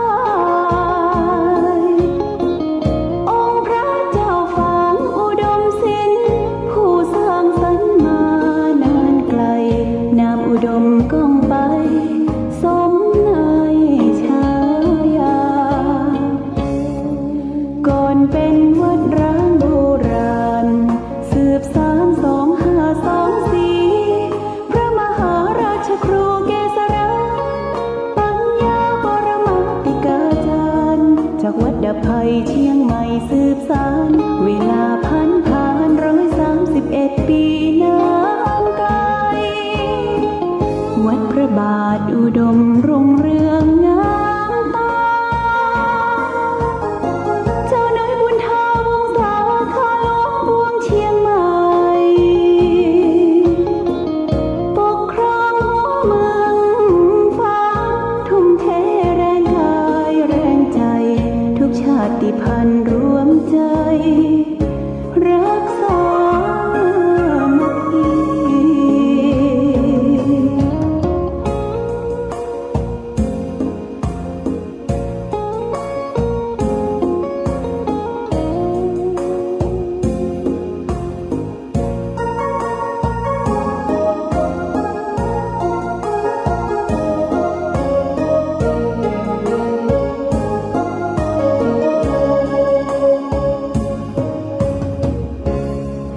ก่อนเป็นวัดร้างโบราณสืบสาน2524พระมหาราชครูเกษราปัญญาปรมาติกาจารย์จากวัดดับภัยเชียงใหม่สืบสานเวลาผ่าน131 ปีนานไกลวัดพระบาทอุดมรุ่งเรืองงามตาเจ้าน้อยบุญธาวงศาคาหลวงปวงเชียงใหม่ปกครองหัวเมืองฟ้าทุ่มเทแรงกายแรงใจทุกชาติพันธุ์รวมใจรักษามัคคี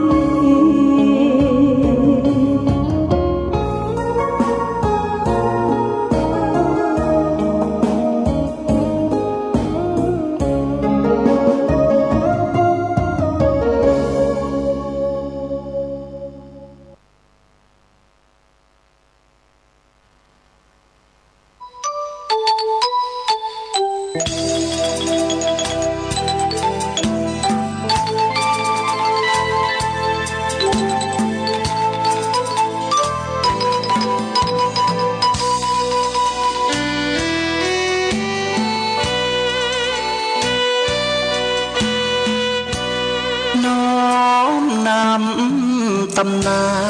นผ่านทุกรุ่นองค์บุญ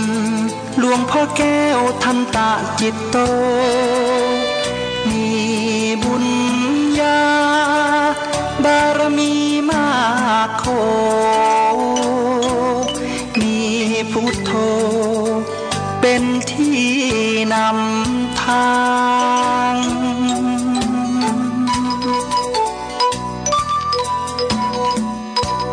แคว้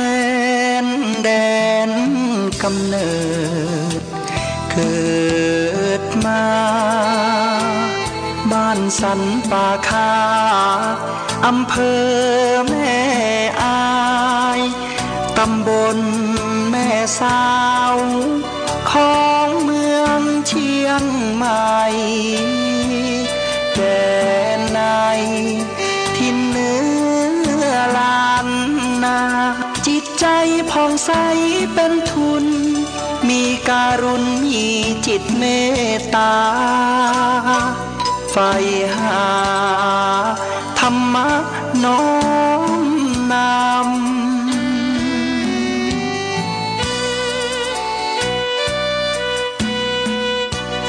โยมพ่ออุ่น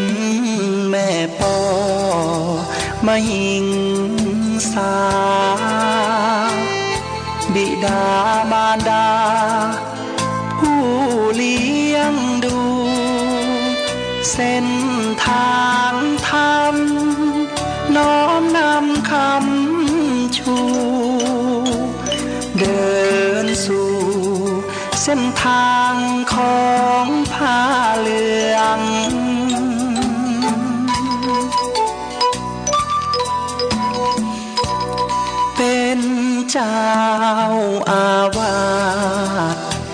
ดพระบาทอุดมน้ำบ่อสาวาน้ำนี้ลือเลือง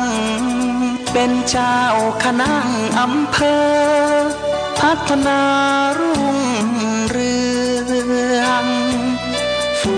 เฟืองเทธรรมปทักกถาหยิบยกอุปมาเมตตาชื่นชีวาญาติโยมผู้ฟังพร้อมพรังญาติโยมศรัทธา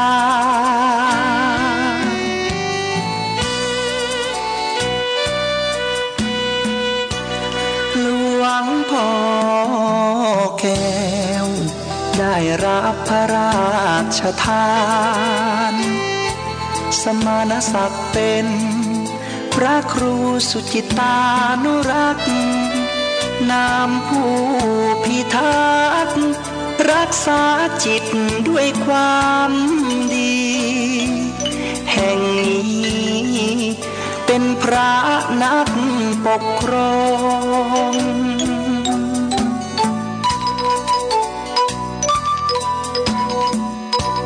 พรหมวิหารธรรมน้อมนำเป็นหลักยึดมาเมตตากรุณามุทิตาอุเบกขานำฉายาเรื่องลือเรื่องรอง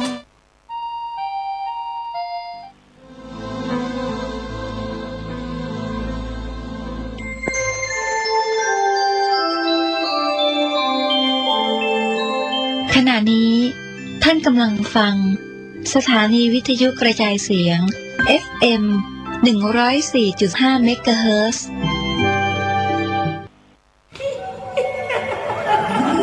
กระจกวิเศษจงบอกข้าเถิดใครงามเลิศในปัทภีก็พระนางน่ะสิ ราชินีผู้เลอโฉมดูสิ ตั้งแต่ท่านพาชาวประชางดเผาป่าและขยะในครัวเรือนชาวไร่